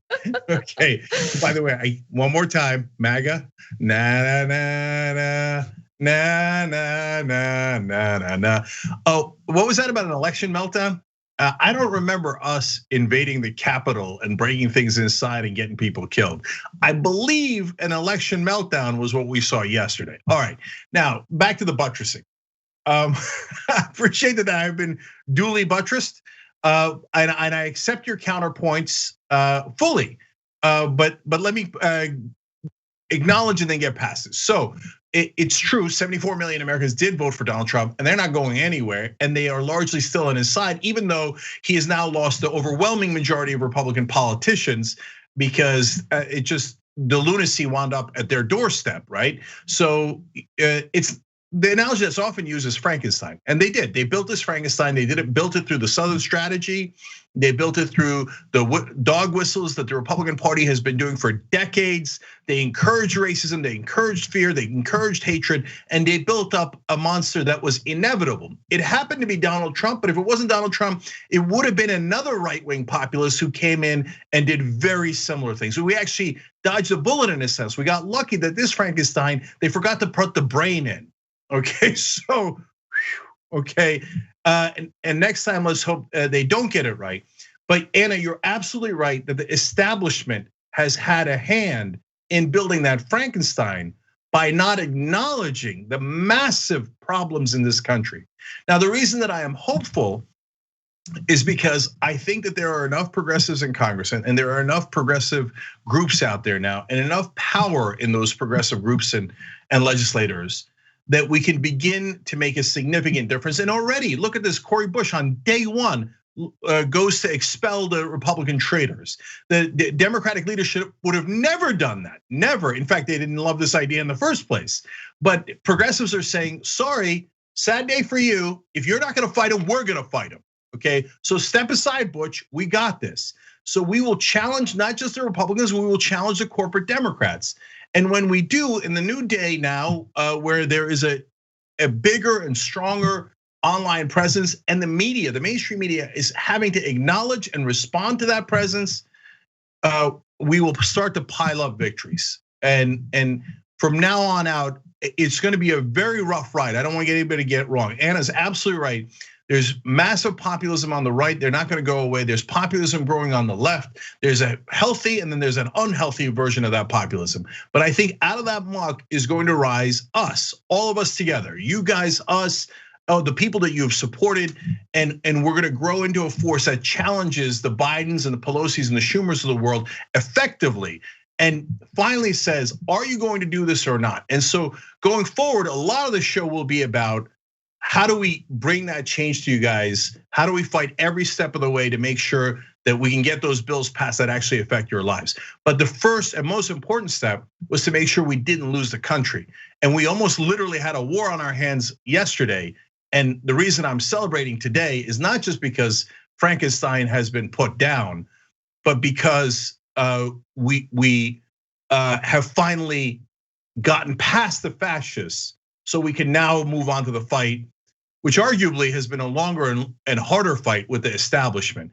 But we would have never gotten to that fight if we'd lost the country to the fascists in the first place. So you should take a minute here to have a sigh of relief and have a drink or whatever you do, and toast the fact that we have retained America.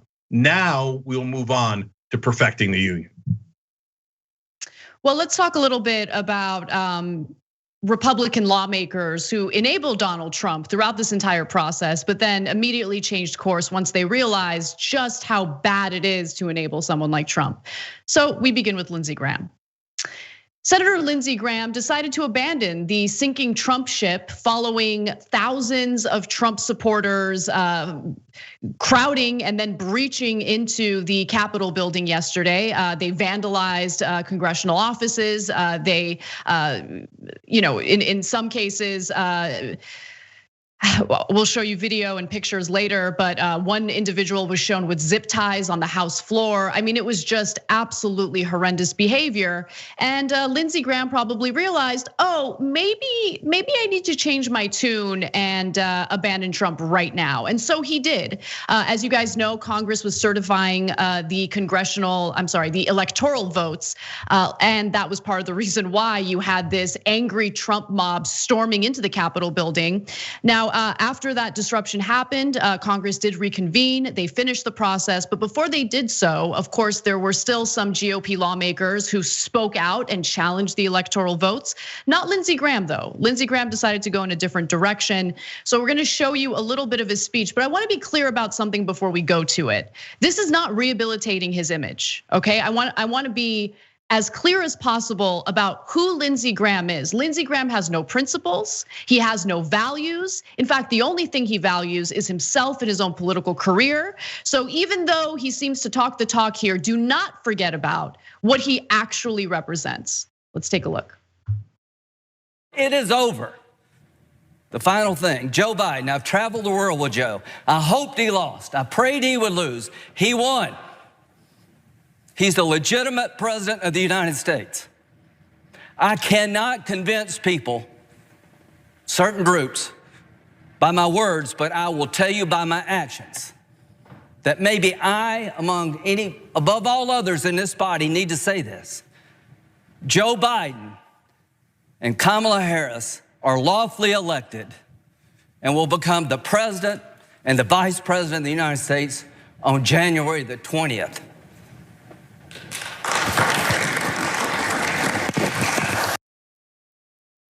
So Mr. Tough Guy over there, again, he said what he needed to say. And so I'm happy that he gave the speech that he gave. But I'm not happy with the media essentially forgetting about everything that he has done to aid and abet these false allegations regarding widespread voter fraud. He aided and abetted. In fact, I want to just remind you all about one example, and then we'll go to you, Cenk. Let's take a look at what he had to say when he was on Hannity fairly recently. I'm here tonight to stand with President Trump. He stood with me. He's the reason we're going to have a Senate majority. My race was overwhelming.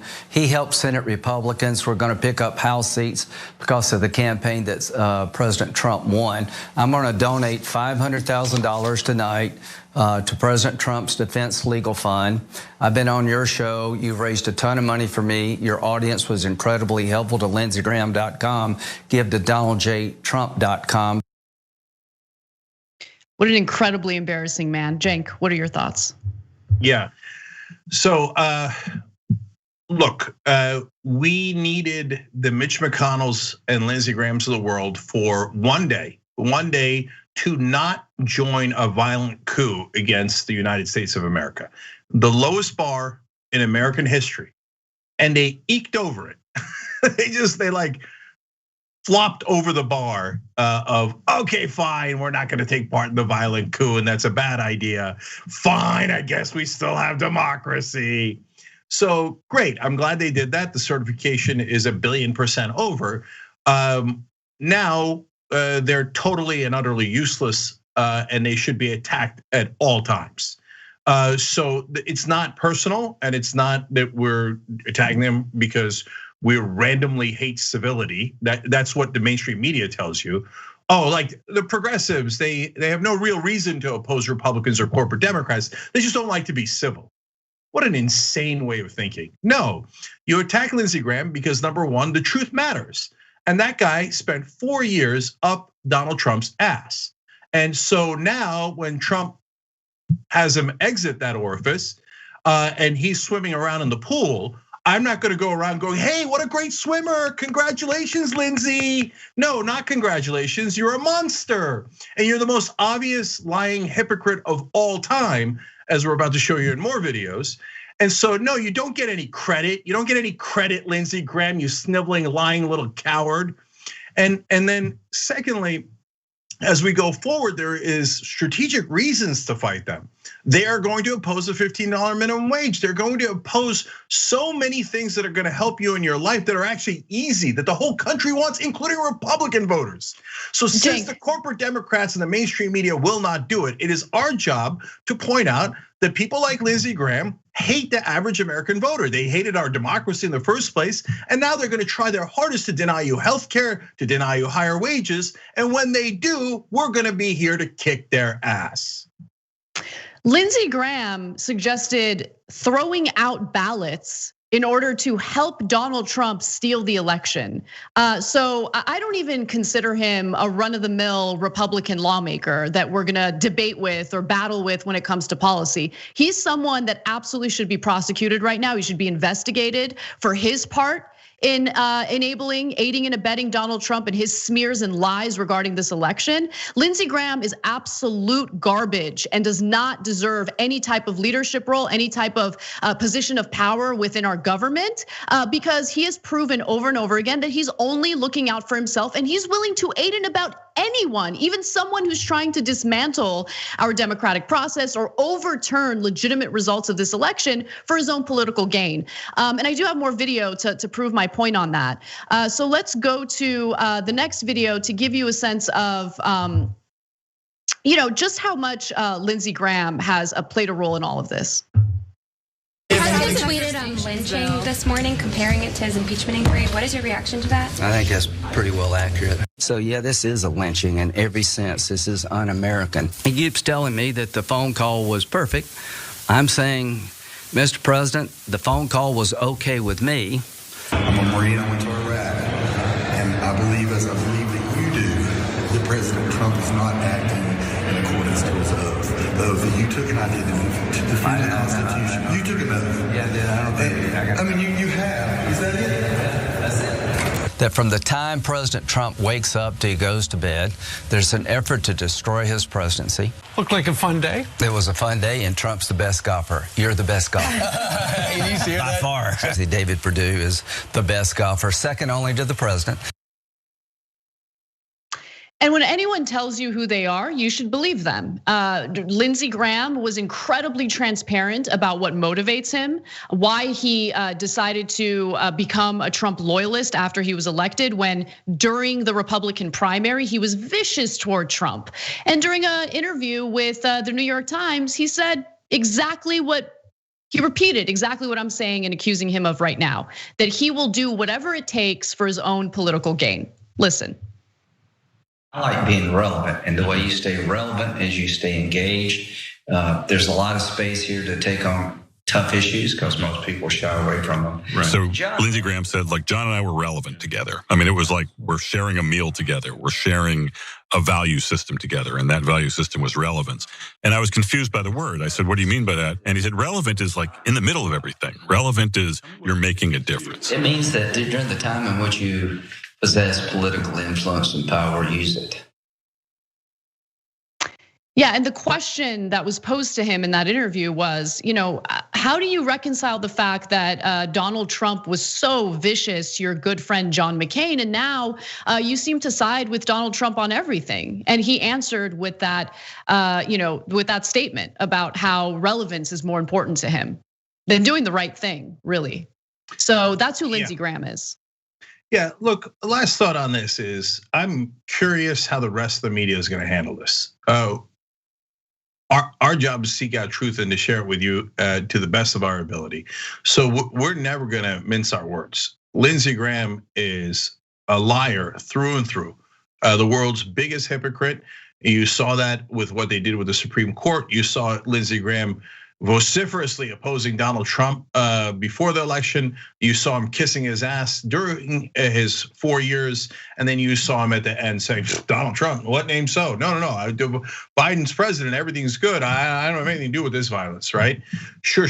No, you fed that wolf, Lindsey Graham. That's the wolf you chose to feed, and you did it for your own ambition, and you even admitted it. So will the rest of the media go back to giving him credibility? Will they go back to saying, oh, my assumption is that Lindsey Graham is telling the truth and that he has an ideology and that he's trying to act within his principles? Because if they make that assumption, they are lying to you on purpose. They know just as well as we know, and you saw it with your own eyes, that Lindsey Graham does not have any principles.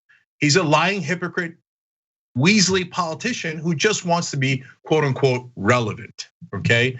So media, it's on you guys. If your set assumption is that politicians tell the truth, that has not been borne out by the facts.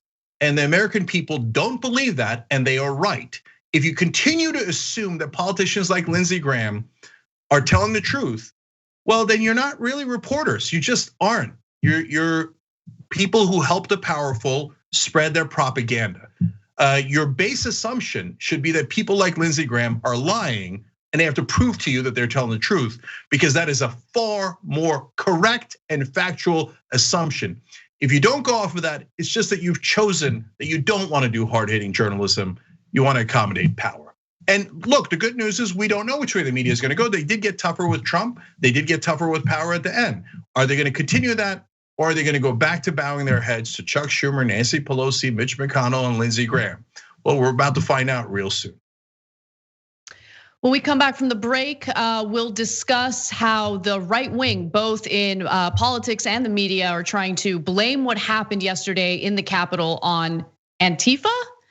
So we'll give you the details on that and more. Don't miss it. And for those of you who are just tuning in, Francesca Fiorentini will be joining me for hour 2. Come right back.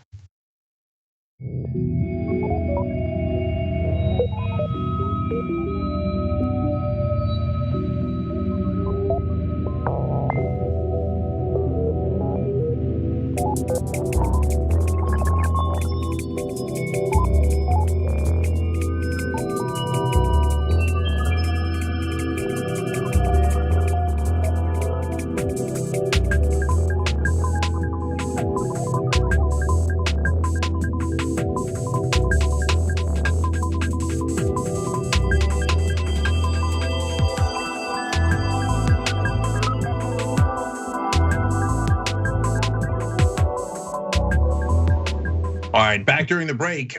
So first of all, I'd shout out names of people who just joined as YouTube members, but there's 175 of you that joined today. So, but starting now, we'll start keeping track of the names again and putting them out there for you guys. Hit the join button below. You guys are awesome. You power our show, and we are going to bring you change all together. And I'm absolutely hopeful about the future, as I explained in the first segment. And you guys are making that happen. If you're watching anywhere else, of course, tyt.com/join. If you're watching on Twitch, remember twitch.tv/tyt. If you have Amazon Prime, it's free for you guys. So just take a minute, even if you don't normally watch on Twitch, to go there, find us at TYT.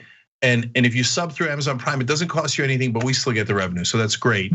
Speaking of which, Naughty KO gifted 5 subs. AJ Duenas again gifted 5 subs.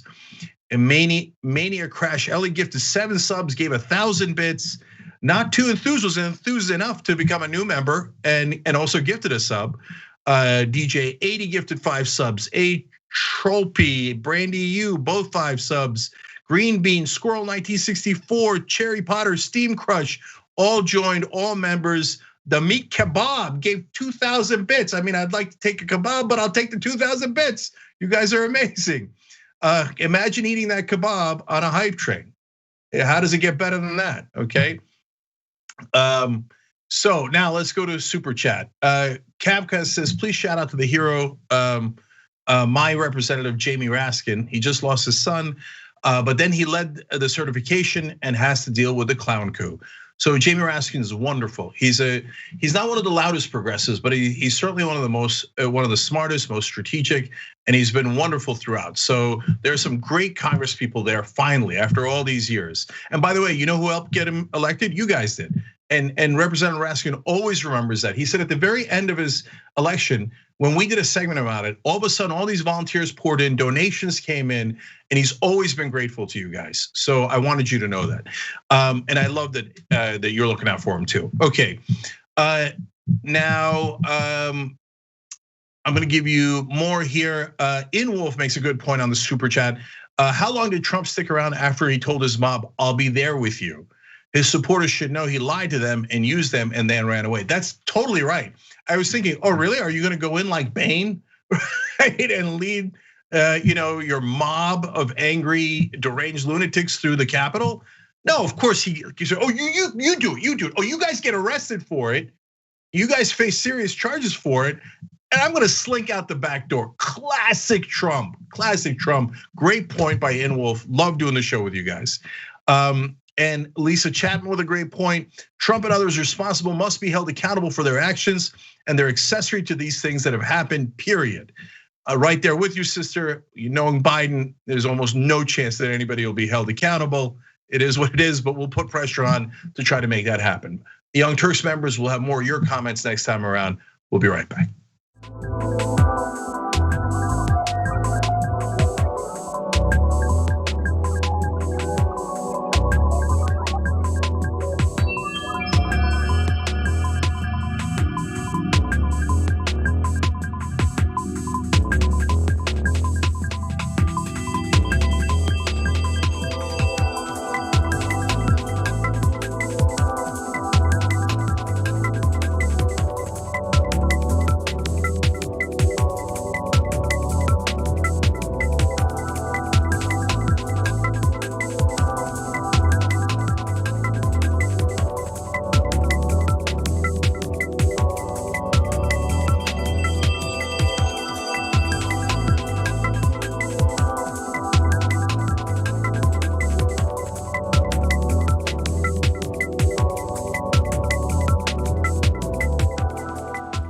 All right, guys, we're back on the Young Turks. Jake and Anna with you guys.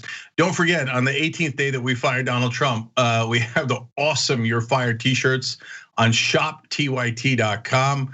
And I wore that out this morning, and a cash register lady at the grocery store was like, "Love the shirt. Where do I get that shirt? I can't get enough of it." Okay, so shoptyt.com. By the way, I got a package from shoptyt today. And it said, from the thugs at shoptyt.com. Oh my God. All right, you ready for the next story? Right. Yes, let's do the next story. All righty. The right-wing Trump enablers who rushed to find ways to blame others for what happened yesterday, of course, are feeling a little guilty about the fact that they decided to enable Donald Trump, amplify his unfounded claims of widespread voter fraud for their own political gain, for their own fundraising. And so let's start off with Matt Gaetz, because Matt Gaetz tried to twist things in the direction toward the left, even though everyone saw video footage of the sea of red MAGA hats. Everyone saw the signs, everyone saw the Trump flags, but Matt Gaetz is trying to place the blame on a different group of people. Let's watch. We really don't know who is behind this. I guess you could call these, for lack of a better word, Antifa-like tactics. We don't know if Antifa is out there. You're going to see that 99% of this was all peaceful, and a handful of folks, and again, we've got to get to the bottom of who they are, who they're representing, decided to try and kick the doors down. If Antifa was there, we need to root it out and to make sure that that's called out, because it shouldn't be blamed on groups that weren't responsible. I heard those reports too about possible Antifa infiltration. There have been reports that there were instigators. There is no evidence or proof. We also knew that there's always bad actors that will infiltrate large crowds. And we had the reports that groups like Antifa, other radical groups, I don't know the names of all of them, that they were there to cause trouble. Some pretty compelling evidence from a facial recognition company showing that some of the people who breached the Capitol today were not Trump supporters. They were masquerading as Trump supporters, and in fact, were members of the violent terrorist group Antifa. A lot of it is the media's fault. But Martha, keep in mind, we don't know who all were the instigators in this, of these horrible things that happened today. I think a lot of it is the Antifa folks. I don't know, there's a lot of questions out there, and I wish we could trust the media to do its job, to go research, report who all these people are. All right, so Matt Gaetz was sprinkled in there along with other conservative media figures and politicians who tried to blame this on Antifa, even though there's absolutely no evidence of that. In fact, Andy Ngo, who never passes an opportunity to blame something on Antifa, decided to just clearly state on social media that no, this ain't Antifa. But nonetheless, I also want to give you some other insane conspiracy theory that was floated by people like Gaetz. The Washington Times apparently reported a false story that was cited by Gaetz.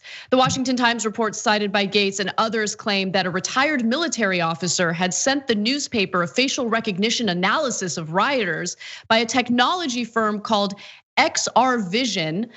Those claims were echoed by an unsupported story by the conspiracy hawking right-wing site Gateway Pundit, claiming that at least one busload, they love buses, they always love to cite buses, one busload of Antifa thugs infiltrated peaceful Trump demonstrators as part of a false Trump flag operation.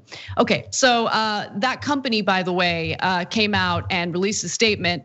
A facial recognition company says that viral Washington Times Antifa story is false. Matt Gaetz had cited the story in Congress as supposed evidence that Antifa was involved in the Capitol assault, but the company says it's outright false. Because of course it is. We know exactly what happened yesterday. Let me just say, there have been some people online, I don't know what their political affiliation is. I'm guessing they're on the right wing. But this argument that, these domestic right-wing terrorists who stormed into the Capitol building, proceeded to vandalize property. It led to a shelter-in-place order for members of Congress. It's the same thing, exact same thing as the Black Lives Matter protests. But let's be clear about, first of all, the nature of what they did. There was a noose that they put up right in front of the Capitol building.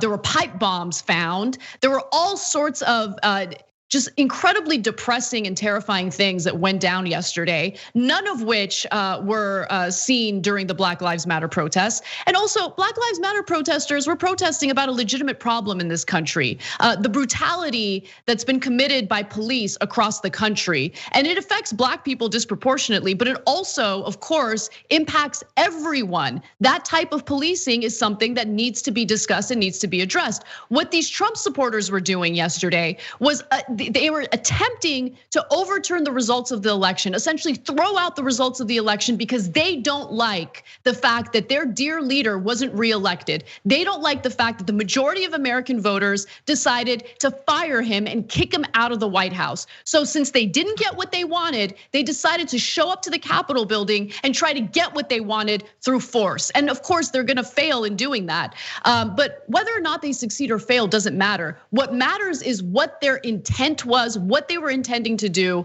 And there's no question that the underlying motivation here is to essentially completely ignore our democratic process in order to get what they want. And that's, you can't compare that to a legitimate protest like Black Lives Matter.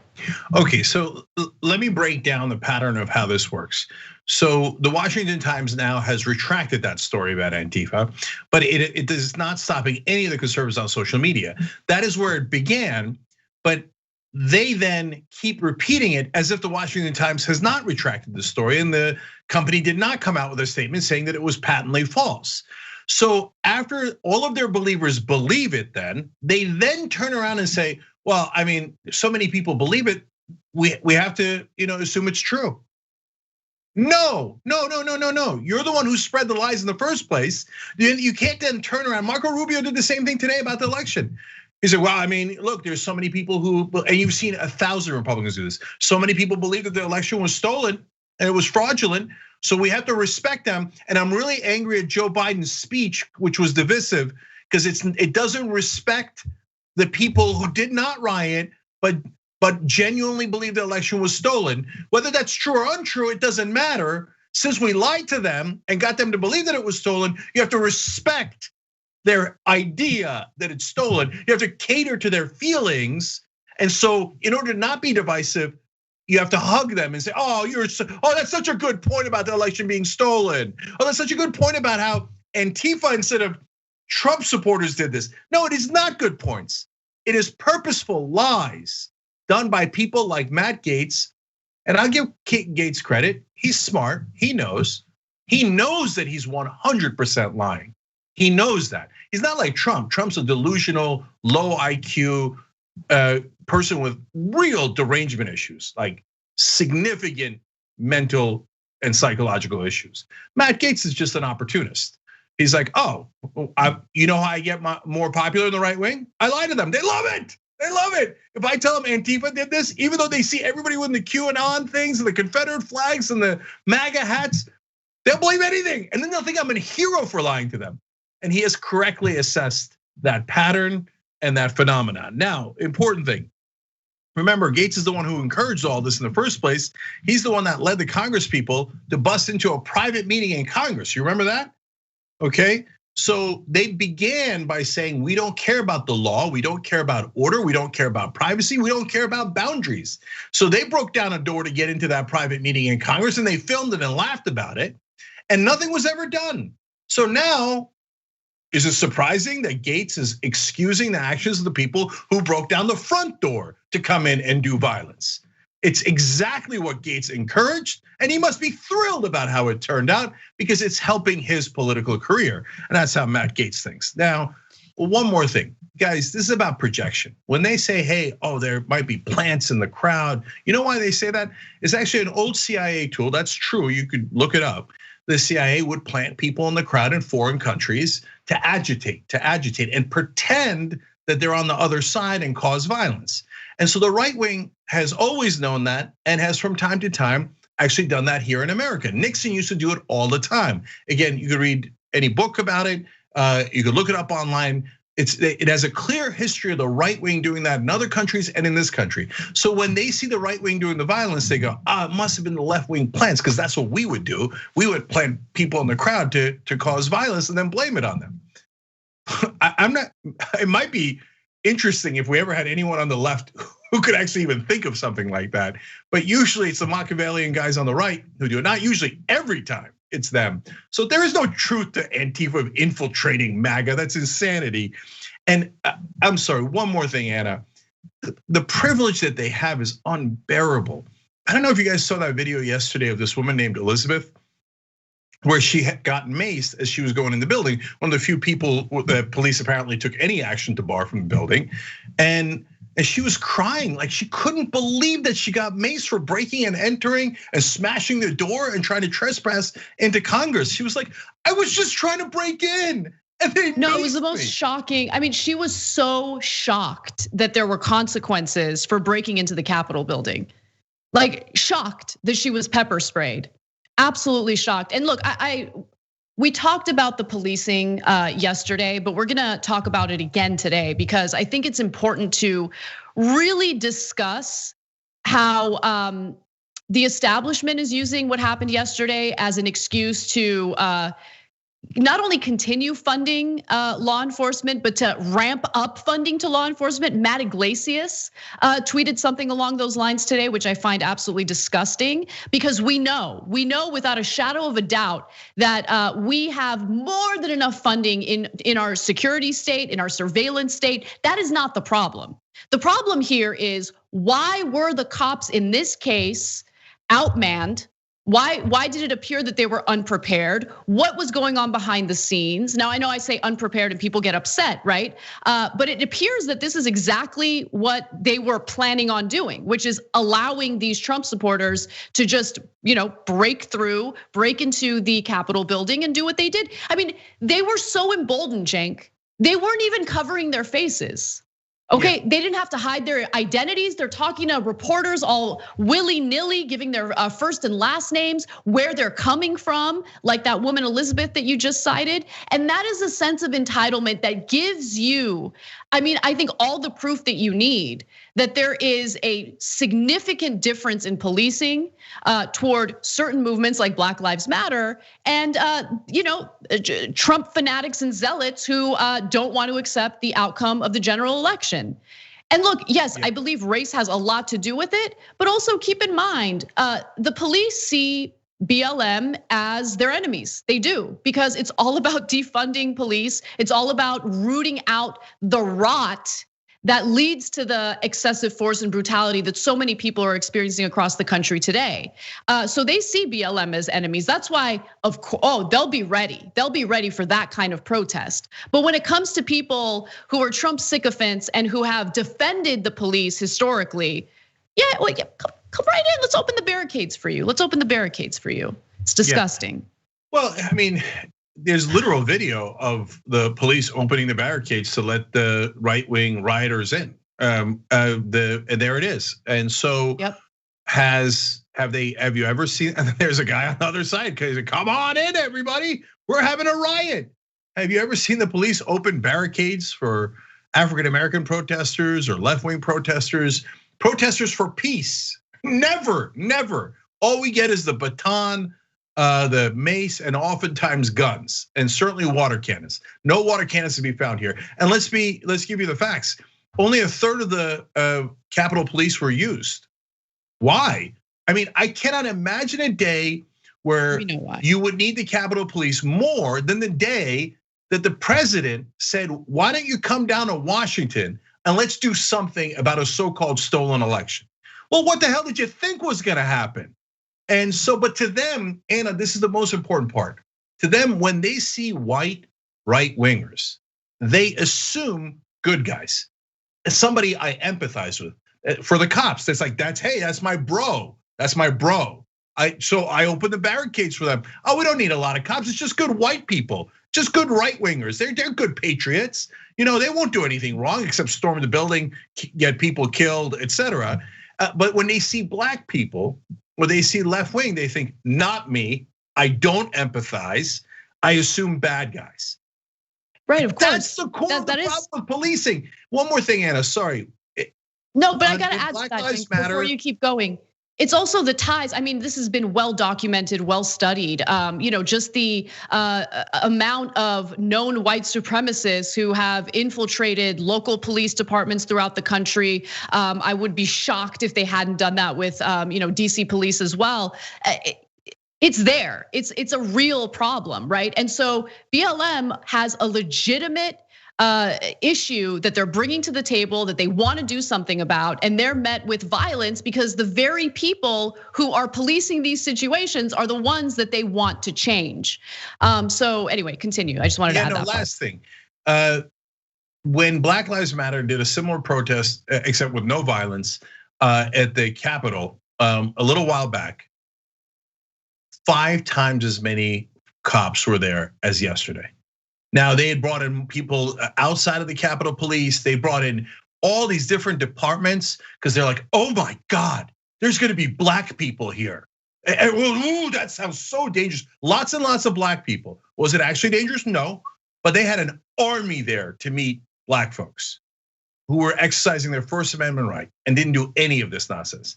The right wing, there it is. That's a literal shot from that day, okay? When white right wingers who say they have weapons and who are saying they don't want this democracy to get certified and that they will do anything to make sure it doesn't, can't find any cops. Capitol Police, what name so? People in military fatigues, can't find any. What we could find cops opening the gates for the rioters. So if you can't see that double standard, you're trying super hard not to see it. We got to take a break. We'll be right back.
All right, back on the Young Turks. There's so many comments that I want to read.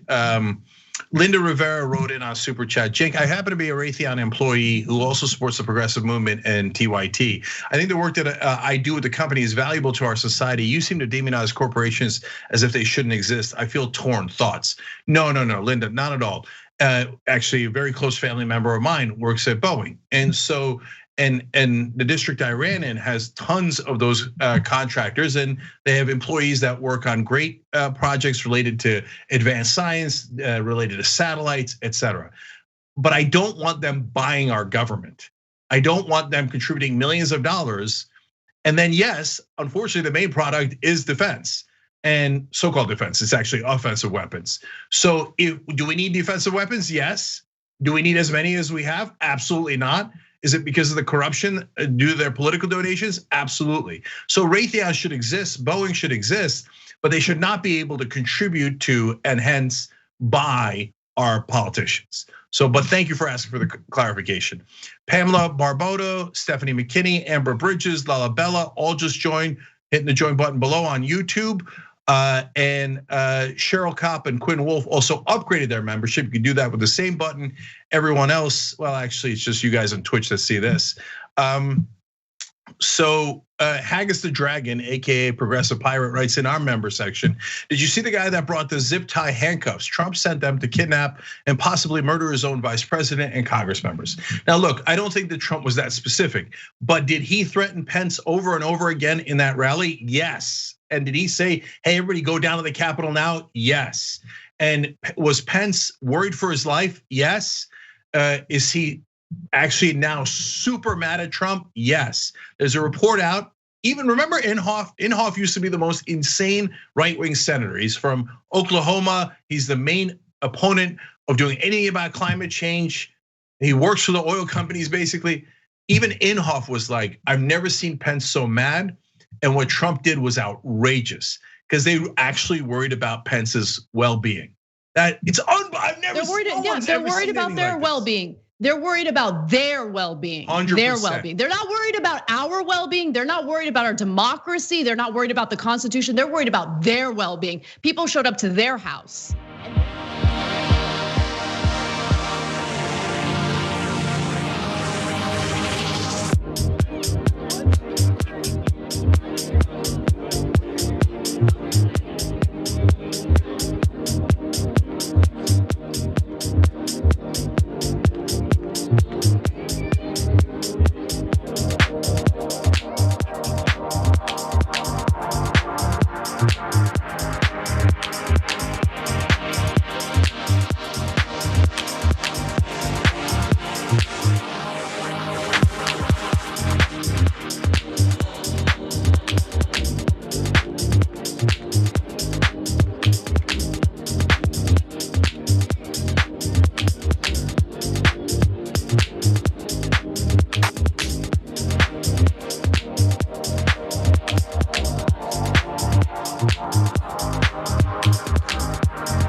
All right, back on the Young Turks, Jake and Anna with you guys. Anna, take it away. All right. Well, now that a day has passed, the FBI is asking for any information regarding the identities of individuals who were part of the angry, violent mob that breached the Capitol building and then proceeded to vandalize congressional offices and threaten congressional lawmakers who had to evacuate and then shelter in place. Pipe bombs were found near the RNC and the DNC.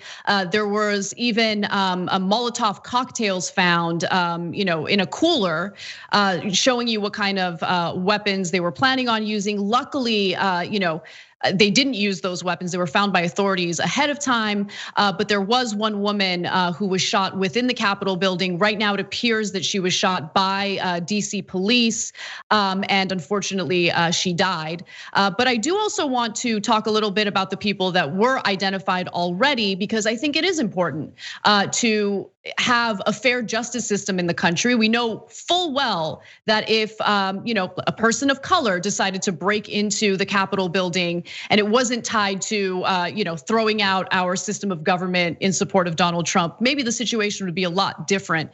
But nonetheless, here's who we know were there because they were brazenly live streaming and bragging about being there.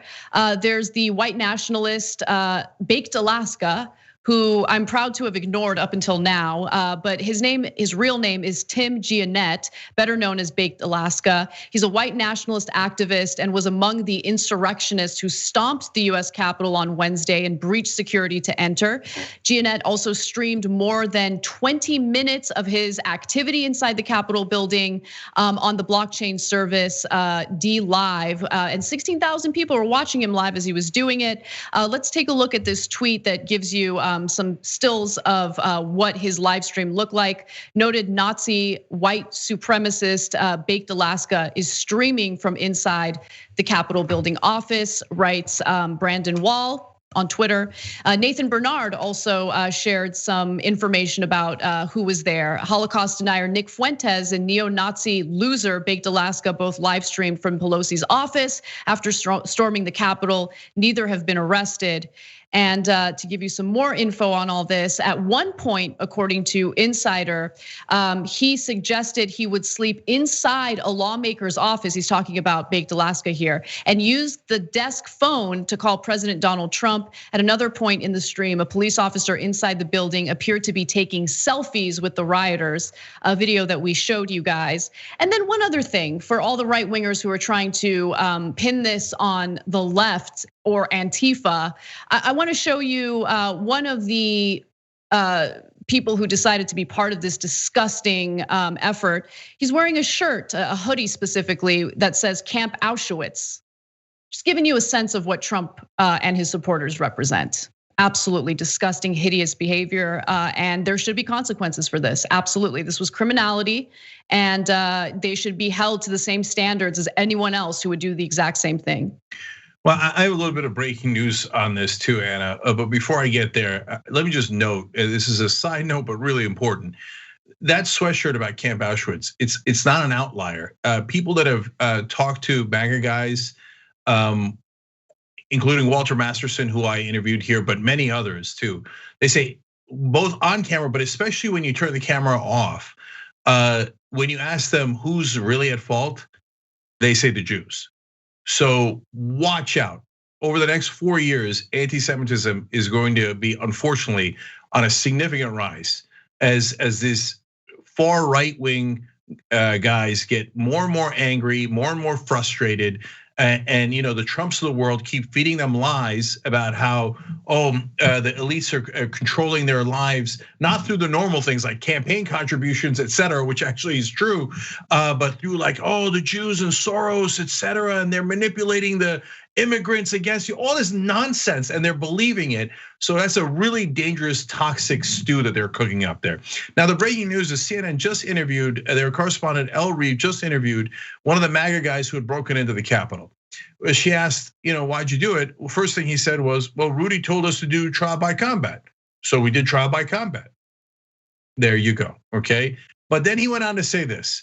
So now, mind you, these guys are pretending that, yeah, maybe it was Antifa. No, MAGA all the way through. And earlier in the show, we talked about the cops and how they opened the gates. Anna talked about how they were taking selfies just a minute ago. Well, here's the guy's direct quote about the cops. This is one of the guys who broke in. The cops were very cool. Apparently, they told him, quote, hey guys, have a good night. And remember, a lot of them on their way out, after they had broken in, after they had caused the violence, after they'd caused chaos, they were just escorted out of the building, not arrested. Unbelievable, unbelievable. And then one more quote from the guy who broke in. He said, it's crazy, very weird. You can see that some of them are on our side, referring to the cops. Yeah, indeed, I can. And that's part of the problem. And finally, today, Rush Limbaugh, on his way out, is trying to foment as much violence and get as many people hurt as possible. He talked on his show about how some right wingers are backing away from these protesters and rioters because they were violent. And he says he is not one of them. And he's glad that the American revolutionaries resorted to violence and that you have to do that in some circumstances. So that's who the right wing is. They naturally gravitate to violence because they would rather have power than justice. I also want to just quickly note, going back to the man wearing the Auschwitz hoodie.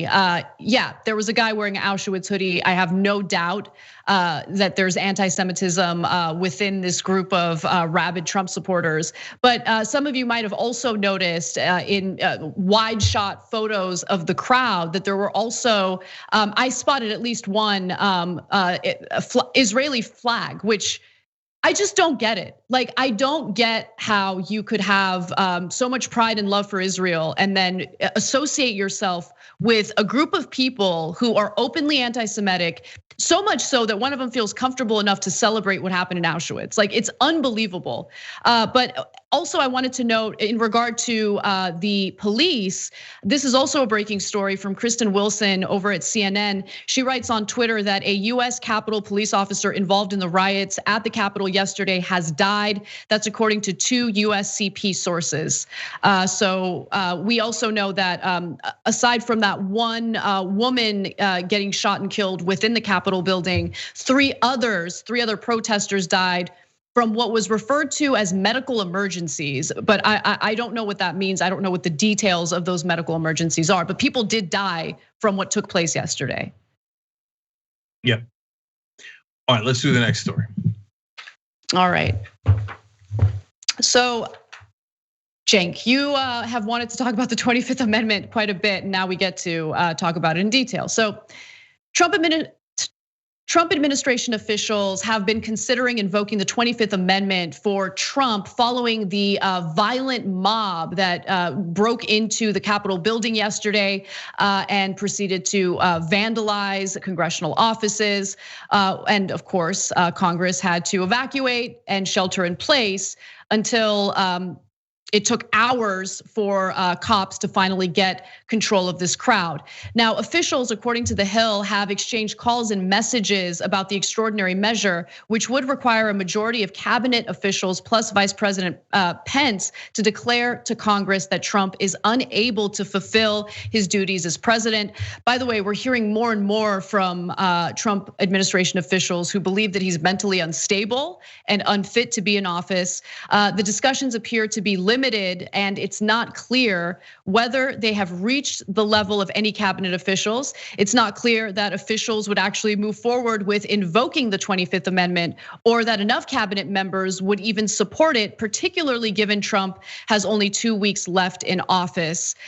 So one White House official says that Mike Pence has not been contacted about this effort. So that's according to what was reported by The Hill today. Who knows if things have changed since then? But I think that the 25th Amendment made a lot of sense way earlier in his first term. But of course, Trump administration officials have always been afraid of him. They won't stand up to him, and they know what the consequences will be if they even try. So unfortunately, this is an effort that I think came a little too late, but we'll see what happens. So let me give you some updates on that too. So first of all, CBS's Margaret Brennan reporting that there was at least one cabinet official that was definitely talking about and considering using the 25th Amendment. So it's not just assistants or some sources close to cabinet officials. It's the cabinet officials themselves. So Mike Pence is reported as furious at Donald Trump.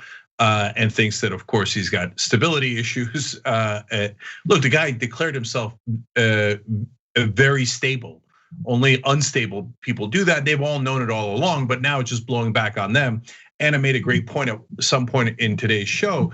Look, the only reason why all these Republicans are upset and everybody in Washington is upset is because finally the violence came to their doorstep. When the right wing was attacking synagogues, they were attacking immigrant communities. They were trying to blow up buildings, and they were trying to murder the governor of Michigan. Unconcerned.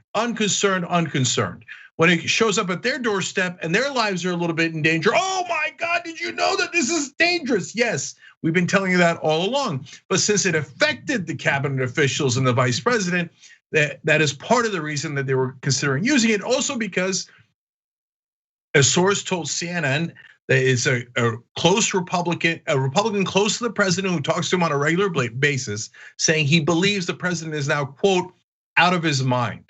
And everybody in the White House is worried that Donald Trump is going to provoke more violence. And if he does that, they don't know what to do with him. And remember, it looks like when the Defense Department came to Trump and said, will you please order the National Guard in to restore order? Trump said no on multiple occasions. What is unclear is who actually gave the order to actually bring the National Guard in. It looks like it was Pence. That means in effect, they've actually already used the 25th Amendment, even if they didn't go through the legal process. Now think about it, guys. There's only 2 weeks left, so why would you bother doing it? But imagine if we were attacked now. Imagine if there was an emergency, something that happened where another country did something to us. Do you think the military should go to Donald Trump, who's clearly deranged at this point? Hell no, they should not go to Trump. They should go to Pence. And so the 25th Amendment is real. They should act on it. And he's also so unstable, they're worried that they're all gonna go to jail. Let me give you one quote here that's really important from a recent Vanity Fair story. And then I'll tell you, unfortunately, why probably the 25th Amendment is not gonna happen, okay? All these are important. So quoting Vanity Fair now, the West Wing staffer told a friend that the White House counsel, Pat Cipollone, was urging White House officials not to speak to Trump or enable his coup attempt in any way so they could reduce the chance that they could be prosecuted for treason under the Sedition Act. Quote, they're being told to stay away from Trump. Now, if in the White House, there's an order by the White House counsel to stay away from the president, because if you talk to him, you might be tried for treason. Well, obviously we can't have the president fulfill his duties. So they should definitely do the 25th Amendment, even if there's only 2 weeks left. But having said all that, here's your most important indicator. Elaine Chao was a cabinet member and who's married to Mitch McConnell. is saying that she's going to resign. Now, if there was going to be a 25th Amendment, Elaine Chao would have to stay to vote against Trump, because now Mitch McConnell's furious with Trump and she's part of the establishment. She always has been, and she would vote against Trump. She's leaving. That's an act of both fake objection to what Trump did and also to get the hell out of this so she doesn't have to vote on the 25th Amendment. So that means it probably will not happen. And why?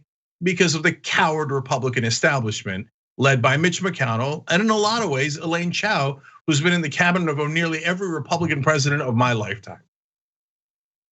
Yeah, I mean, they're such cowards, and they've enabled everything that we've experienced under the Trump administration. In some cases, they went even further than enabling. In some cases, they absolutely supported and played an active role in accomplishing some of the horrific things that Donald Trump has wanted to do, including, yes, his viciousness at the border, the ridiculous trade wars that he engaged in that didn't actually amount to anything, that improved manufacturing jobs in this country. I mean, the right wing has been horrible all the way through Trump's term, and it doesn't surprise me that, of course, rather than holding him accountable in the last minute, they're going to go ahead and jump ship or try to do whatever they can to rehabilitate their own reputations. But I'm not buying it. I know exactly what they are, and as I've said before, I'm going to say it again. All of these Republican strongmen who pretend like they're all about, national security and doing what it takes to protect this country,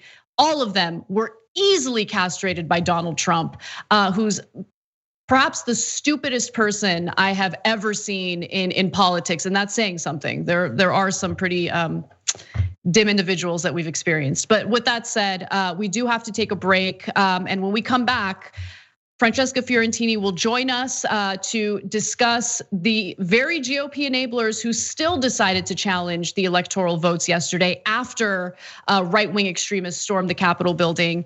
And later in the show, we'll also talk about who else is quitting from Trump's administration. We'll be back.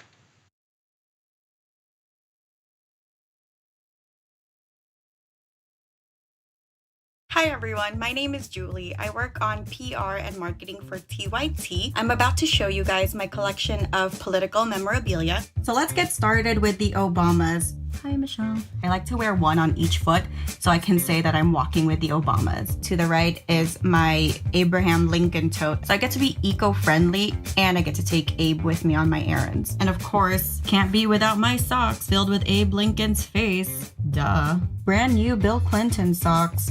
These were on clearance, Alexander Hamilton socks, which I like to wear during Politicon. This really cool lanyard as a souvenir from my internship back in 2013. Around it, I have my RBG keychain. My boss gifted me these really iconic women cards featuring Hillary Clinton, Sojourner Truth, Rosa Parks, Susan B. Anthony, Sacagawea. All right, that's it.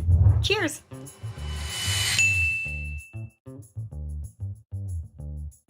Public opinion, your opinion, has zero effect on public policy. The richest people in the country, their opinion has a direct effect. Leslie Byrne, a Democrat from Virginia, describes that when she went to Congress, she was told by a colleague, quote, always lean to the green. And to clarify, she went on, he was not an environmentalist. Our government actively serves the richest and the most powerful and turns its back on everyone else. Finally, end the corruption and get money out of politics and give us back our democracy. My name is Carlos Hernandez. I am the valet parking for this small parking lot. I work for TYTs and they coming to this lot over 4 years. I know two more famous person, Bernie Sanders, the former Vice President Al Gore, too many other guys. I'm so happy to cover it with TYT. Patience. It's a virtue. They think you can put me in a box. But you can't stifle a revolution. Cenk Uygur, you started something, an idea. The truth and honesty matter above all else. And the people love you for it. And for a while, so did I. We could have stood united, a political force of reckoning upon our foes, the hypocrites, the phonies, the unjust. But you put me in this box. Jake! No! You began without me. You began without me. But God as my witness, I will be the one to finish it. They did 100 squats a day for 30 days straight. I was like, how hard can that be? That doesn't sound very hard. So I'm gonna try to do this for 30 days and see if there's any difference in my physique. 3 weeks later. Steve, how is your exercise regimen coming along with your squats? I did 100, 100, 100, 0, 0, 0, 0, 0, 0, 0, 0, 0. You're pacing yourself. Yeah. Right.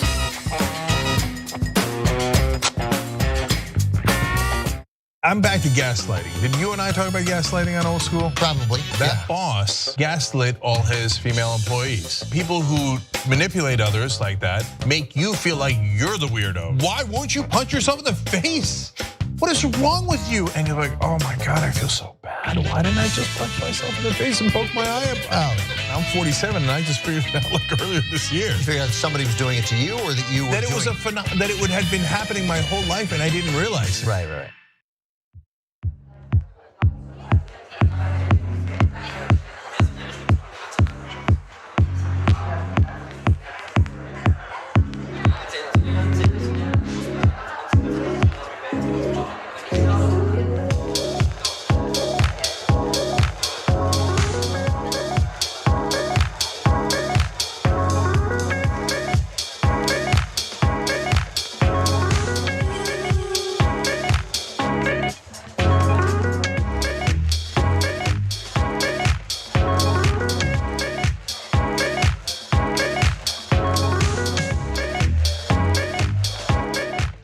What's up, everyone? Welcome back to TYT. Anna Kasparian and Francesca Fiorentini with you. What's up, Francesca? Everyone should check out the Bituation Room. Oh, yes. Watch the Bituation Room podcast back. There was a puppet. We got an actual Proud Boy played by me and a puppet. It got weird, is what I'm saying, Anna. Thank you for having me. It's good to see you, I guess. I mean, it's always good to see you, but this moment is strange. Yeah, it is strange. I don't know how many people slept comfortably last night. I didn't. And it was mostly just like, I wasn't worried per se. Like I wasn't up at night, like shaking in my boots or anything like that. But it was more like the day replaying in my head over and over again, and just how crazy it is that we are where we are as a country, how insanely divided everything is, how we can't even get the country to agree on the basics, like we should value our democratic process and we shouldn't try to encourage people to bust into the Capitol building and threaten, members of Congress because they're certifying electoral votes for the candidate they didn't like. But no, we can't get agreement on that either. It's amazing.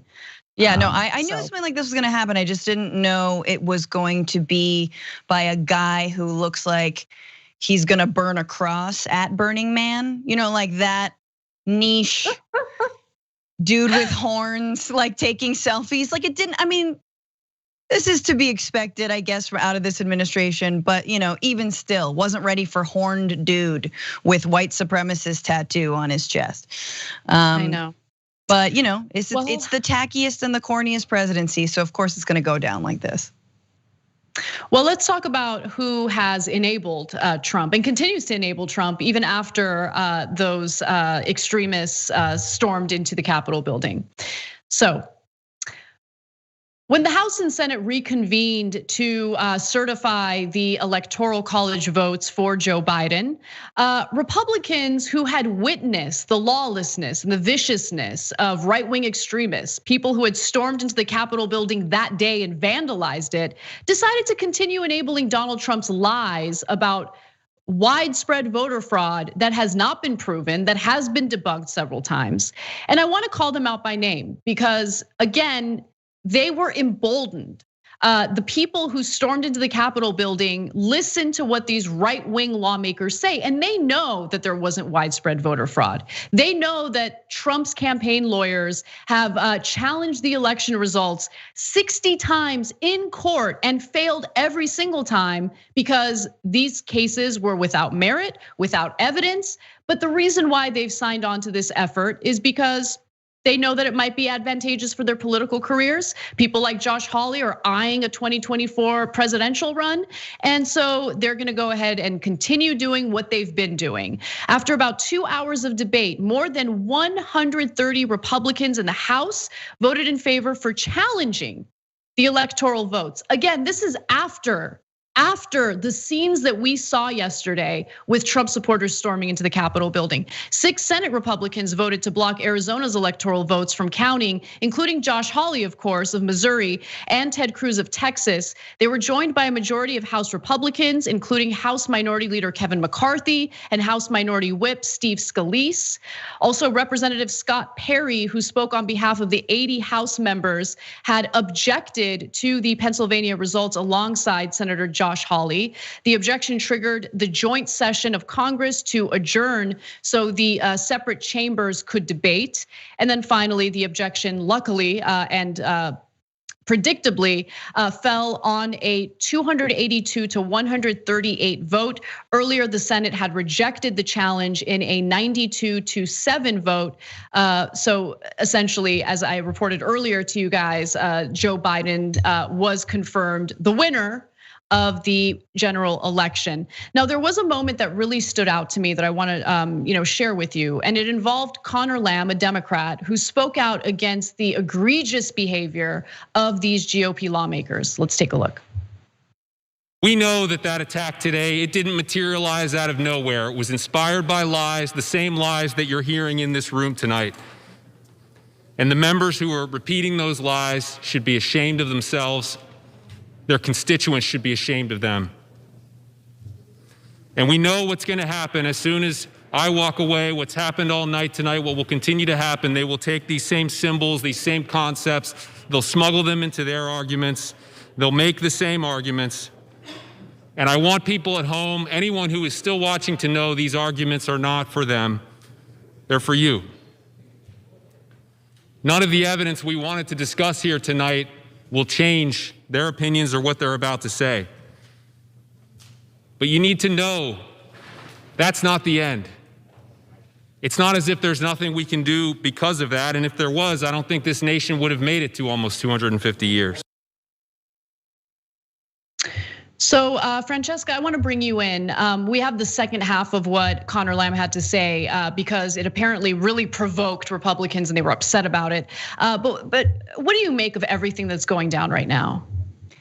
I mean, I appreciate Connor Lamb for, taking a stand on this and not using it as an opportunity to sort of be like, our glorious democracy, which there was a lot of that last night. And I think calling out Republicans is all we want the Democratic Party to do. Because we know going forward, we knew this before this popped off, but now we absolutely know, with the Senate included, there is no middle ground. There is a line in the sand that's been drawn.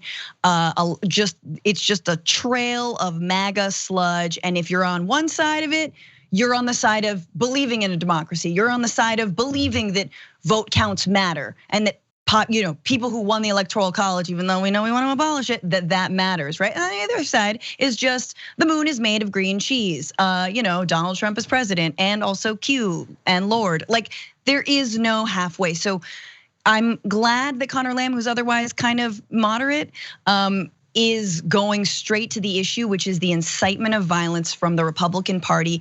And it's so shameful that they're using this opportunity. You saw these idiots. I mean, look, to me, they're the same. Like, one is wearing a cow hat or whatever, like a bull horned hat, and the others are just in suits. It's the same thing. They're trying to do what the clown coup couldn't do. They're doing it parliamentary style, buttoned up and couth, but it's still a coup. It's a coup, as I've said. Yeah, I mean, it's a pathetic attempt, but just because they're incompetent and are failing at it doesn't mean that it's not serious, because think about what happens to their collective consciousness if there are no consequences for what happened yesterday. Just think about that. It continues to embolden the very people who already felt entitled enough to breach the Capitol building several times and then proceed to break into congressional offices, vandalize them. There was a terrifying image of someone on the House floor carrying a handful of zip ties. What was he gonna do with those zip ties? I mean, absolutely horrendous behavior. And again, what you're experiencing in the video that I'm about to show you happened after these right-wing extremists stormed into the Capitol building. So here's the second half of the statement that Connor Lamb was giving, and just pay close attention to how Republicans reacted to it. The fact is that at the end of the day, people. Gentleman from Virginia. Point of order. Gentleman will say this point of order. Gentleman will say his point of order. Yes, ma'am. Point of order. The gentleman said that there were lies on this floor here today, looking over this direction. I ask that those words be taken down. We may have a disagreement on matters, but Mr. Land, it's not timely. This side of the aisle liars. No, the gentleman's name was not timely. You didn't register an appropriate time. The gentleman will proceed. Thank you, Madam Speaker. Madam Speaker, the fact is that at the end of the day. Yeah, look, you say that about me every single day. So the truth hurts. Hold your tongue. The gentleman will proceed. It hurts. It hurts them, it hurts this country, it hurts all of us. So they want Lamb's statement stricken from the record.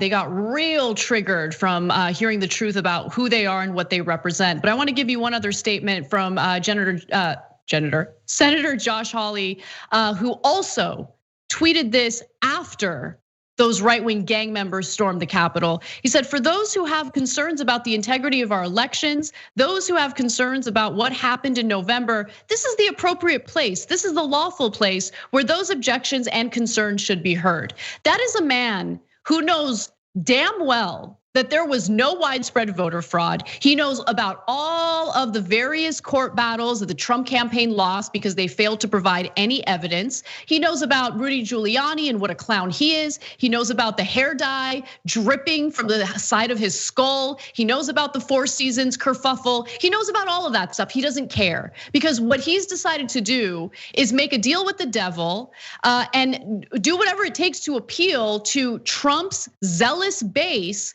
for his own political career. And so it's amazing. It's amazing how craven and how sad these Republican lawmakers really are. They're willing to blow it all up for their own personal gain. Oh yeah, this is like that scene in Showgirls, where they're all trying out and auditioning, except it's like MAGA Showgirls. And so they're like, what am I gonna tweet? Okay, and they just wanna let in all the illegals. And they're like waiting, because they look at those nut jobs running around the Capitol building, menacing, and now we know, having contributed to the death of Capitol Police who weren't doing their jobs but should not have died. They look at those guys and they're like, voters.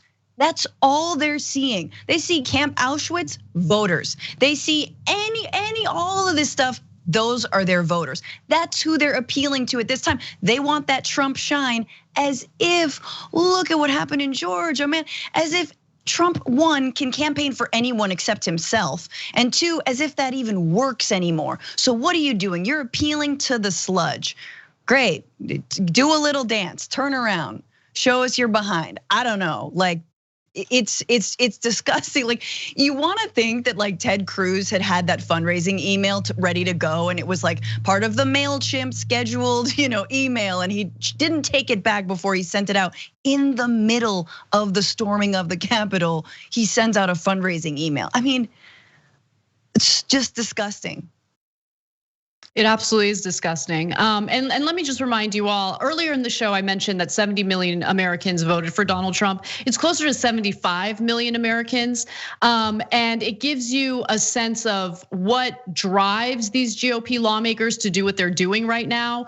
They're just thinking about their own political careers. It's just so selfish, narcissistic, and I mean, again, it does so much damage to the country. And also, no more trigonometry from our members section writes in and says that YouGov poll has 45% of Republican Party in support of storming the Capitol and 43% opposed. I have no idea how the ones who think Antifa actually stormed this place would answer. So yeah, I mean, I'm actually surprised the number isn't higher, but even in this poll, the majority of Republican voters are in favor of what happened, what we experienced last night. These are probably the exact same people, by the way, who whine and cry about a Target window getting busted when looters decide to take advantage of legitimate protests about policing in this country in order to carry out their own criminality. These aren't people who are tied to the protesters, but it doesn't matter. All we hear is wall-to-wall coverage about so-called looting, when in this case, I mean, the vandalism that took place, that's totally fine. I mean, the right wingers in this country who voted for Trump, the majority of them apparently think it's okay if they storm the Capitol to the point, by the way, that congressional lawmakers have to evacuate and then shelter in place. They're okay with that. I mean, there's I believe I read a tweet about the woman who was shot by either Secret Service or even it might have been Mike Pence's detail, which is super ironic. But the tweet basically said that apparently the video of her, which is super graphic, we shouldn't show it, but that she's like very surprised that this could have happened, that like she could have been shot, that there were consequences for what they were doing, and it just at that moment you're like, this pathology is killing people. Because if you believe that the election was stolen, I think it is justified to march on the Capitol. I don't think it's justified to break through the windows and like menace, Congress. But like in your world of just sucking down Fox News and OAN and wherever right-wing radio, like that makes sense. In everything that you've been fed and what all 130 Republican lawmakers have supported. So like this is the logical conclusion. And so it's hard to blame them, but you're like, how do we deprogram them? And what we're seeing is Republicans don't want to deprogram them because they're afraid of what will happen if they do. Which is like, I've said this from the beginning, guys, you could still be racist without Donald Trump. Don't worry. Oh yeah, you could still hate BLM demonstrators. Like your messed up ideology is still gonna be around with or without Trump. You can accept reality and move forward, but no Republican is actually brave enough. There's just a lot of talking heads on mainstream media, a lot of former Republicans who are like, oh, my party. And it's like, what are you doing about it, buddy? Nothing. You got this job? Cool. Yeah. Like, who is actually breaking off? Is the Lincoln Project gonna have like a new party? I don't think so. I think they're all cowards, honestly. I mean, the Lincoln Project is now baked into the Democratic Party, which is, it's such a lose-lose situation, really. When you think about that. I know. But we got to take a break. So let's do that. And when we come back, I do want to share that story with updating you guys about what happened with policing during this situation. We have that and more for you. Stick around. We'll be right back.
Hey guys, welcome to our social break. As you know, we live in an ugly world, so why not help by planting trees? You can learn more on how to do that by going to tyt.com/trees.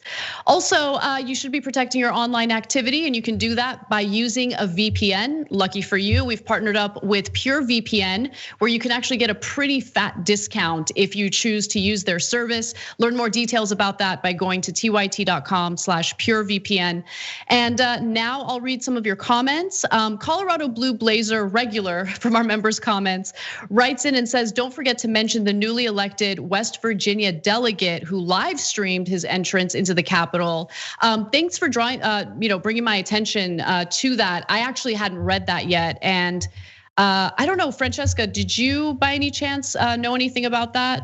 Not to put you on the spot. I had not heard, but I am not surprised. That makes sense. That's how you prove yourself to the MAGA piggies. I think you live stream yourself storming the Capitol. So, but yeah, it's something to look, to look into, especially as we've got QAnon folks in Congress now. Ugh. Naughtiest Maximus says, I still like Ilhan Omar's idea to expel all these Republicans who supported coup attempts. I agree 100%. Ilhan Omar and Cori Bush, by the way, they have a resolution on this. I don't know how successful they're gonna be, but maybe if we apply enough pressure to Congress, we can get that done. They have no business serving in Congress or any position of power. We also have a comment from Dave who says, I never understood taking words out of the congressional record. The words were said, it was on C-SPAN, everyone heard it. It's a silly tradition that does nothing. Yeah, I wonder how many people like to get stoned and watch like old congressional hearings. Like I love doing that because you learn so much about history and the type of discourse that took place back then. And I love watching old debates and stuff. Yeah, if it's on video, it exists. Like getting it stricken from the record means nothing. I have a few seconds left, so I'm gonna read a few super chats. Olivia Cooley writes in and says, my crazy Trump mother-in-law thinks his base is so strong that he won in a landslide, but too weak to have done the riots, and it must have been Antifa. I know, mental gymnastics, I know all about that. And we gotta get back to the show. See you there.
What's up, everyone? Welcome back to TYT. Anna Kasparian and Francesca Fiorentini with you. Thank you so much for joining us. I know it's been a long 2 days, and a lot of our show has been dedicated to what happened yesterday and its aftermath. But it's an important story, and I do think that we should go back to discussing what happened with the policing yesterday's disgusting, breach of the Capitol. So let's get right to it. The DC Mayor Muriel Bowser criticized the Capitol Police for their response to the riots as they broke out, as these rabid Trump supporters broke into the Capitol building and vandalized property.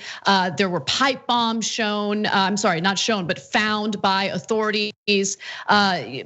Dozens of people were eventually arrested. Yes, there were people who were armed. I'm sick of the right wing pretending like people were not armed. Weapons were recovered from what went down yesterday. But the question of why the police were unprepared. And I say unprepared because it looked like they were unprepared, but the question is, what was really going on behind the scenes? We know that there have been threats about January 6th. For weeks, we knew that something was likely to go down. The question is, why weren't there enough cops there?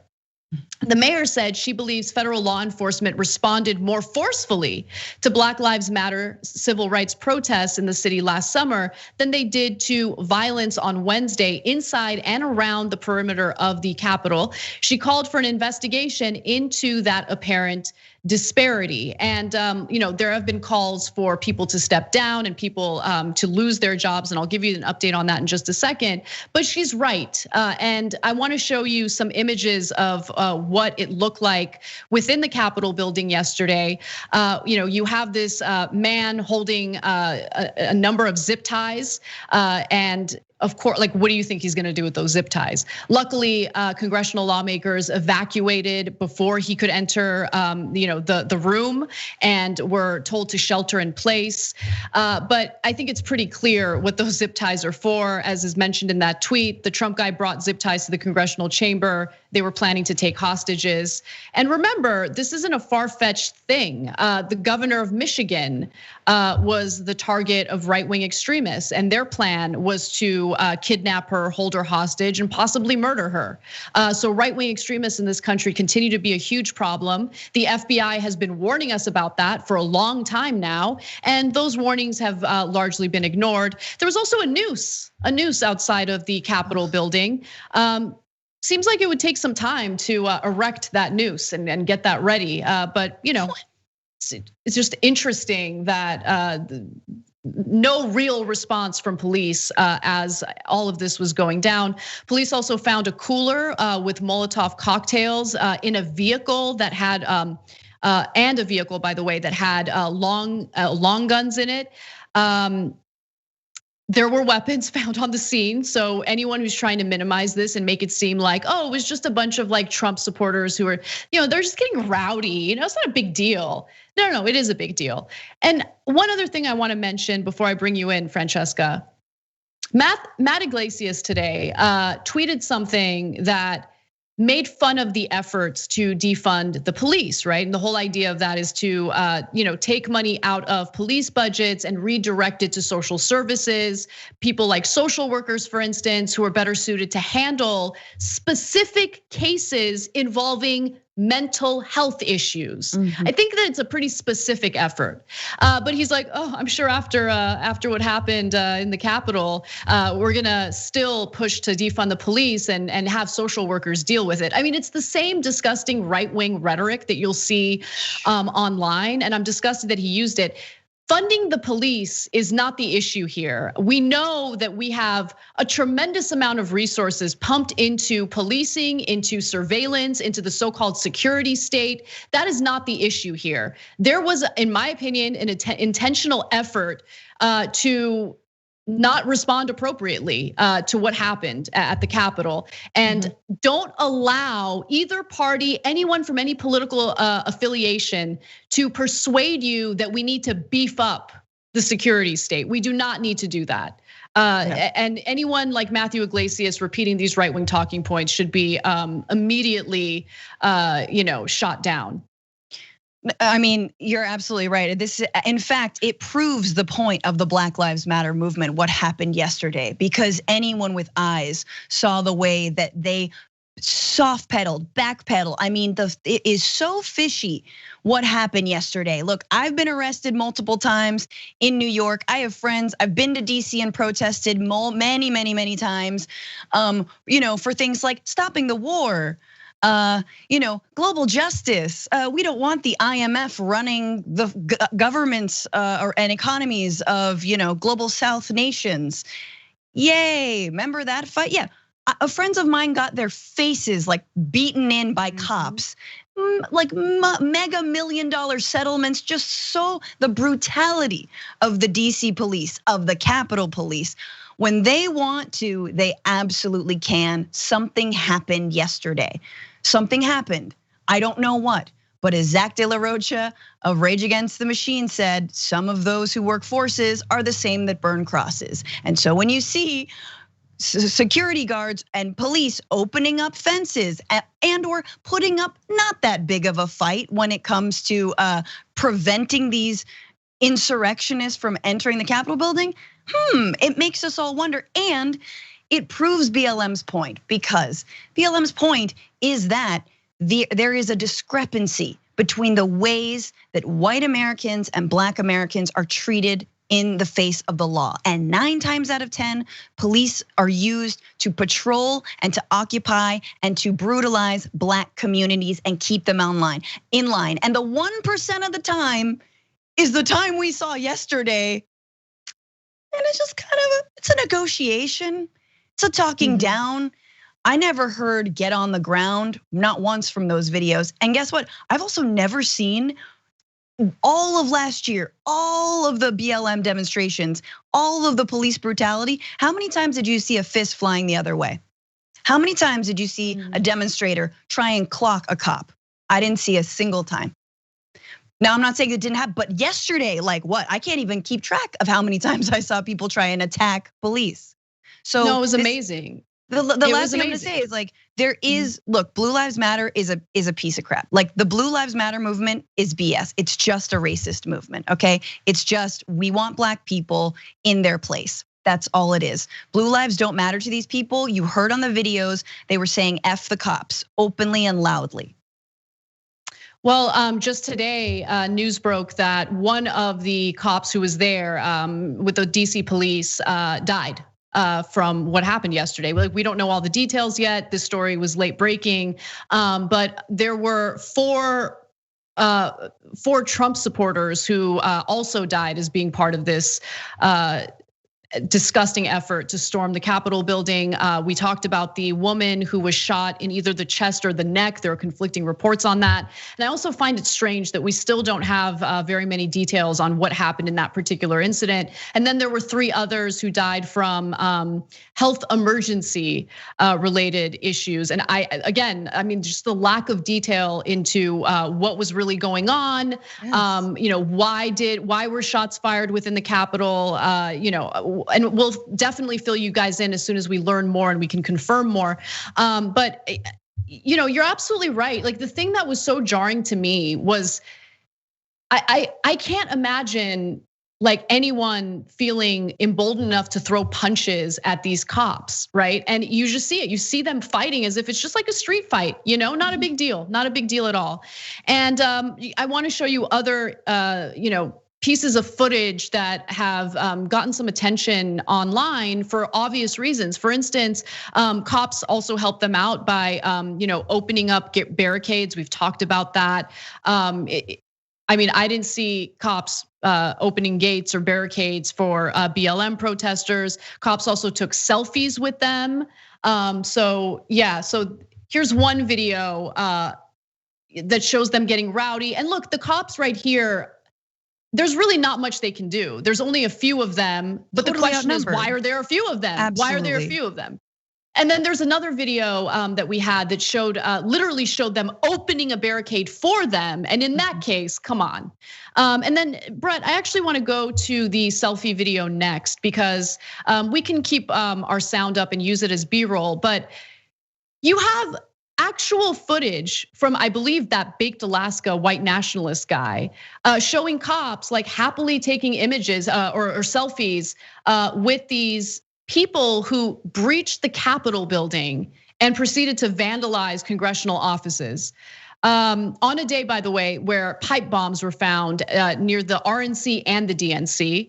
And here's how they responded to Black Lives Matter. Let's take a look at how prepared they were for people who wanted to protest against brutal policing and excessive force in this country. I mean, it looked like absolute war, right? They came ready. Yeah, this is Iraq, Afghanistan. All the stuff that we've shipped abroad comes back and polices anyone who dares stand up for the right to not be gunned down in the street. Anyone who stands up for against a war or for healthcare, like so many of the healthcare organizers trying to prevent the overturning of the ACA being, hauled out in wheelchairs. We have that video, by the way. Yeah, can we go to let's the go last to that video here that shows those protesters? This is in 2017. This is, protesters who are worried about healthcare getting dragged out of the Capitol building.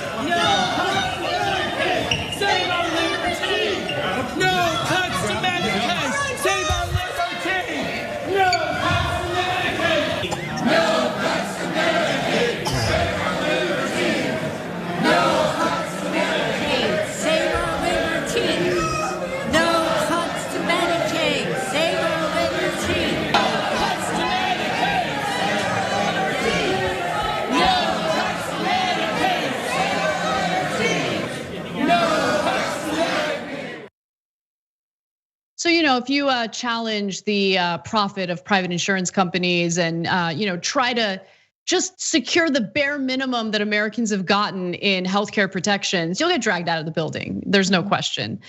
So I do want to give you some updates on what's happening in regard to some consequences, although I don't think it's enough, and I hope that there is a full-blown investigation.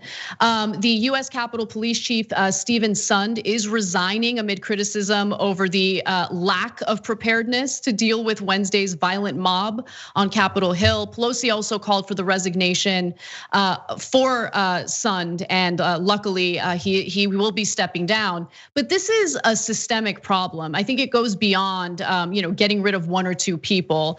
They need to do more because obviously there's an issue with police that are not only complicit, but supportive of what went down yesterday. Yep. Senate Democratic leader Chuck Schumer, by the way, said that he will fire Senate Sergeant at Arms Mike Stenger when Democrats take majority later this month. As you guys know, those two Senate runoff races in Georgia went in favor of the Democratic candidates. So Democrats will have control of the Senate. And so that's really good news. Nancy Pelosi said that House Sergeant at Arms Paul Irving will be resigning after the Capitol was run over Wednesday by a pro-Trump mob. So a little bit of good news, but certainly not enough. And we do need to see a full investigation into why there was really no real response or reaction to these Trump zealots, right-wing extremists, and gang members who stormed into the Capitol building. We got to take our final break of the hour. Let's do that. And when we come back, we have more news for you, including people leaving the Trump administration.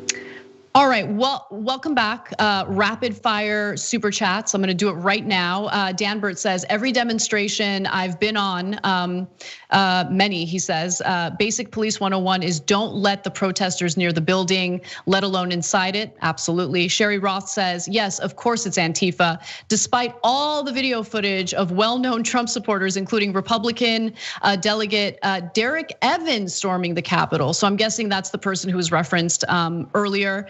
That Bernie Bro says, do you think Mike Pence had to reschedule his flight out of the country, plus donating a little more since there's some nasty, hateful comments in the public chat? Sure, thank you so much for supporting us. And I'm Gee, I wonder who's directing those comments our way. Maybe someone who spent 4 hours of his stream yesterday smearing this company, including myself and Cenk. But I think it's funny.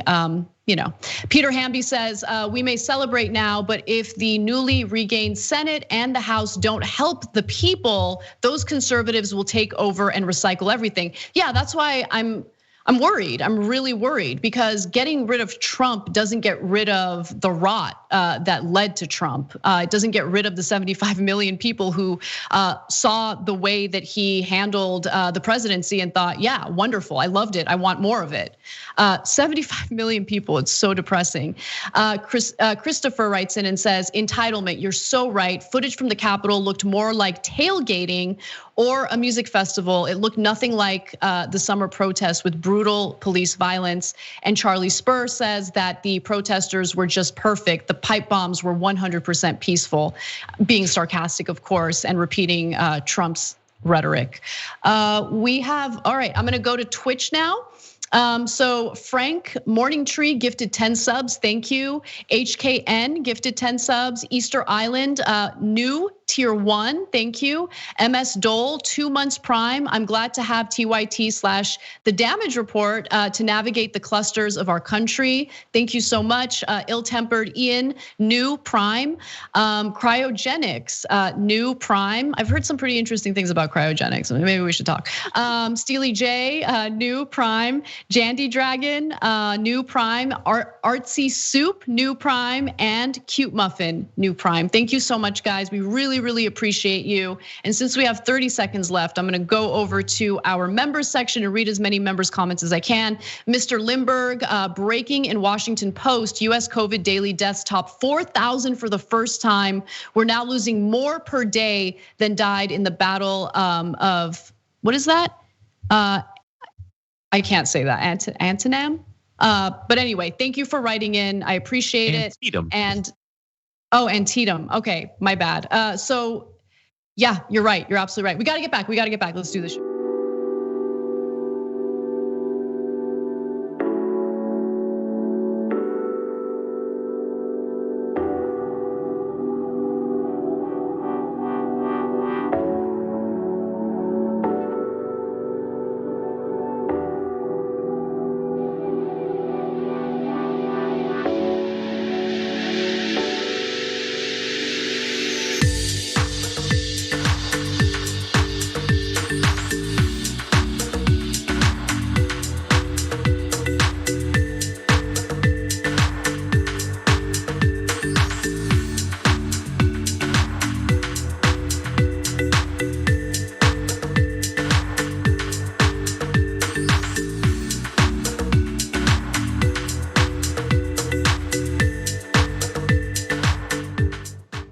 Hey everyone, welcome back. We have just a few minutes left, so I want to make sure we get to how Tucker Carlson decided to spin the story from yesterday. So let's get right to that. As you all know, there was an attack on our Capitol yesterday. The attack on the United States Capitol by domestic terrorists was fueled by Trump's rhetoric and narrative regarding widespread voter fraud, something that he has not proven, something that his lawyers haven't proven. And so, of course, there are Trump enablers in the media, people like Tucker Carlson, who have only repeated Trump's ridiculous talking points on this matter. And so how did he handle the situation that took place in the Capitol yesterday? How did he twist it? Well, he did so by making this incredibly dumb argument that we'll debunk once we come back. Watch. Of Americans sincerely believe the last election was fake. You can dismiss them as crazy. You can call them conspiracy theorists. You can kick them off Twitter. But that won't change their minds. Rather than trying to change their minds, to convince them and reassure them that the system is real, that the democracy works, as you would do if you cared about the country or the people who live here, our new leaders will try to silence them. What happened today will be used by the people taking power to justify stripping you of the rights you were born with as an American.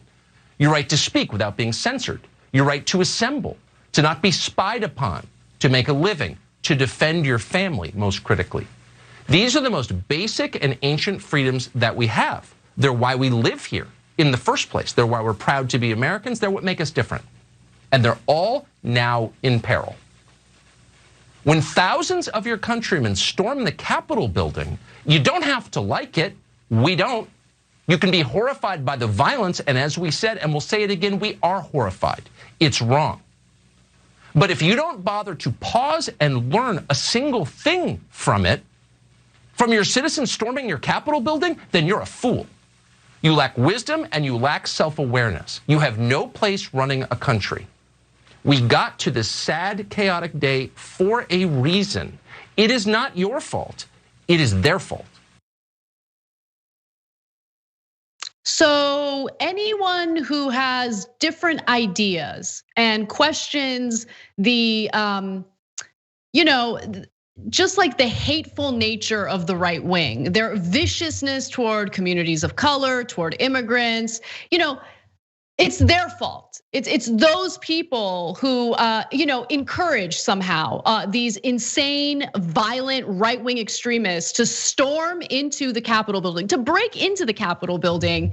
One guy with zip ties, by the way, probably to attempt to hold hostages. What is he doing, right? Like, it's our fault, by the way. It's our fault for calling into question a system that has led to so much inequality, the two-tier justice system, which has led to the protests that we experienced over the summer. Those are the protests that he's citing in that ridiculous rant. Anyway, I've had enough of this buffoon. And how does his audience not see that he's talking to them? Like, the tone that he uses when he's talking to his audience, he talks to them as if they're morons. How are they not endlessly insulted by the way he talks to them? He talks to them like they're children.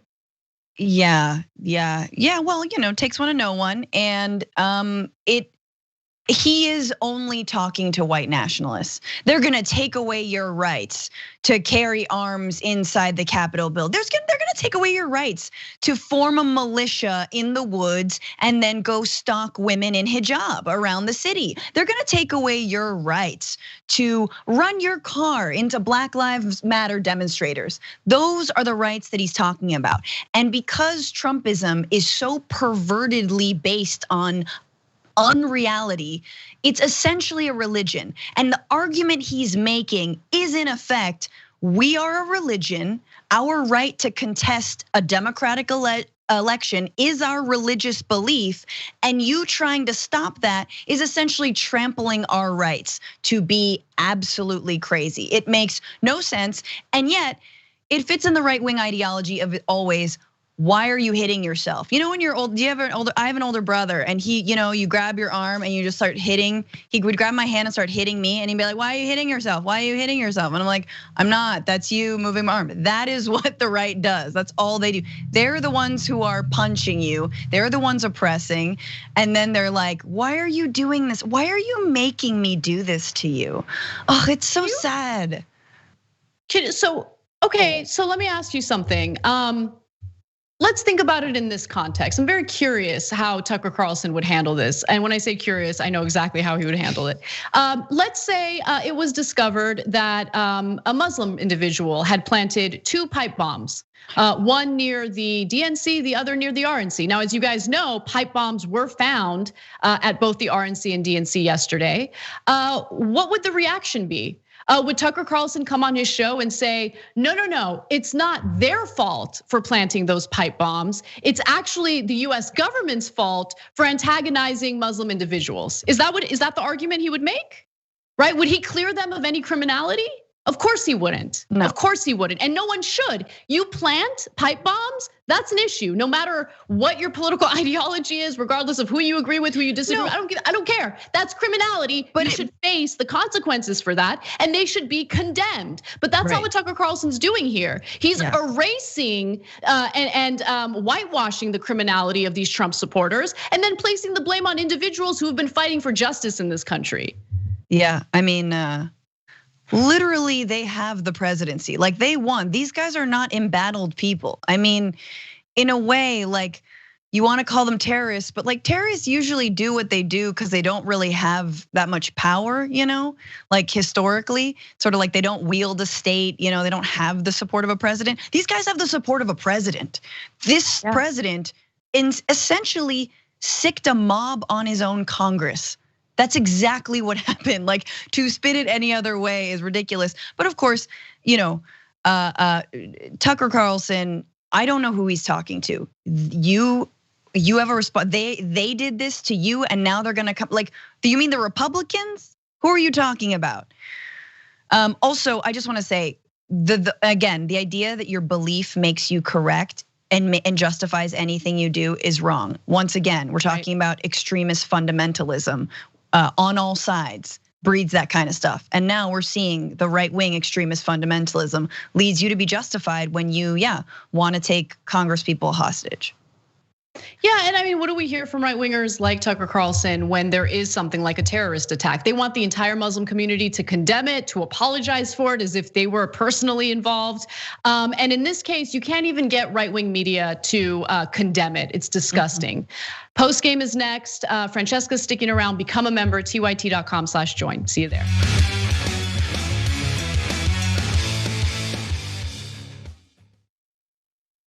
I'll predict right here for you, Chris. I think Donald Trump will leave office before his term is up. He'll be humiliated, embarrassed, and I know him. He's not gonna wanna lose, and he's gonna run for the hills. You got that bet all day long. Okay, let's get after it. Now, so look, Jake has made some good predictions, and this is in good fun. I could not disagree more. There's a little bromance between the two of them. You got that bet all day long, Janky, you. Oh, you stop. In the meantime, let's call him out on the damage. No, but I just got a Roku set. Did basically a little bit of channel surfing, and I was like, there we are. Yeah. There we are. And then I turned it on, and it was John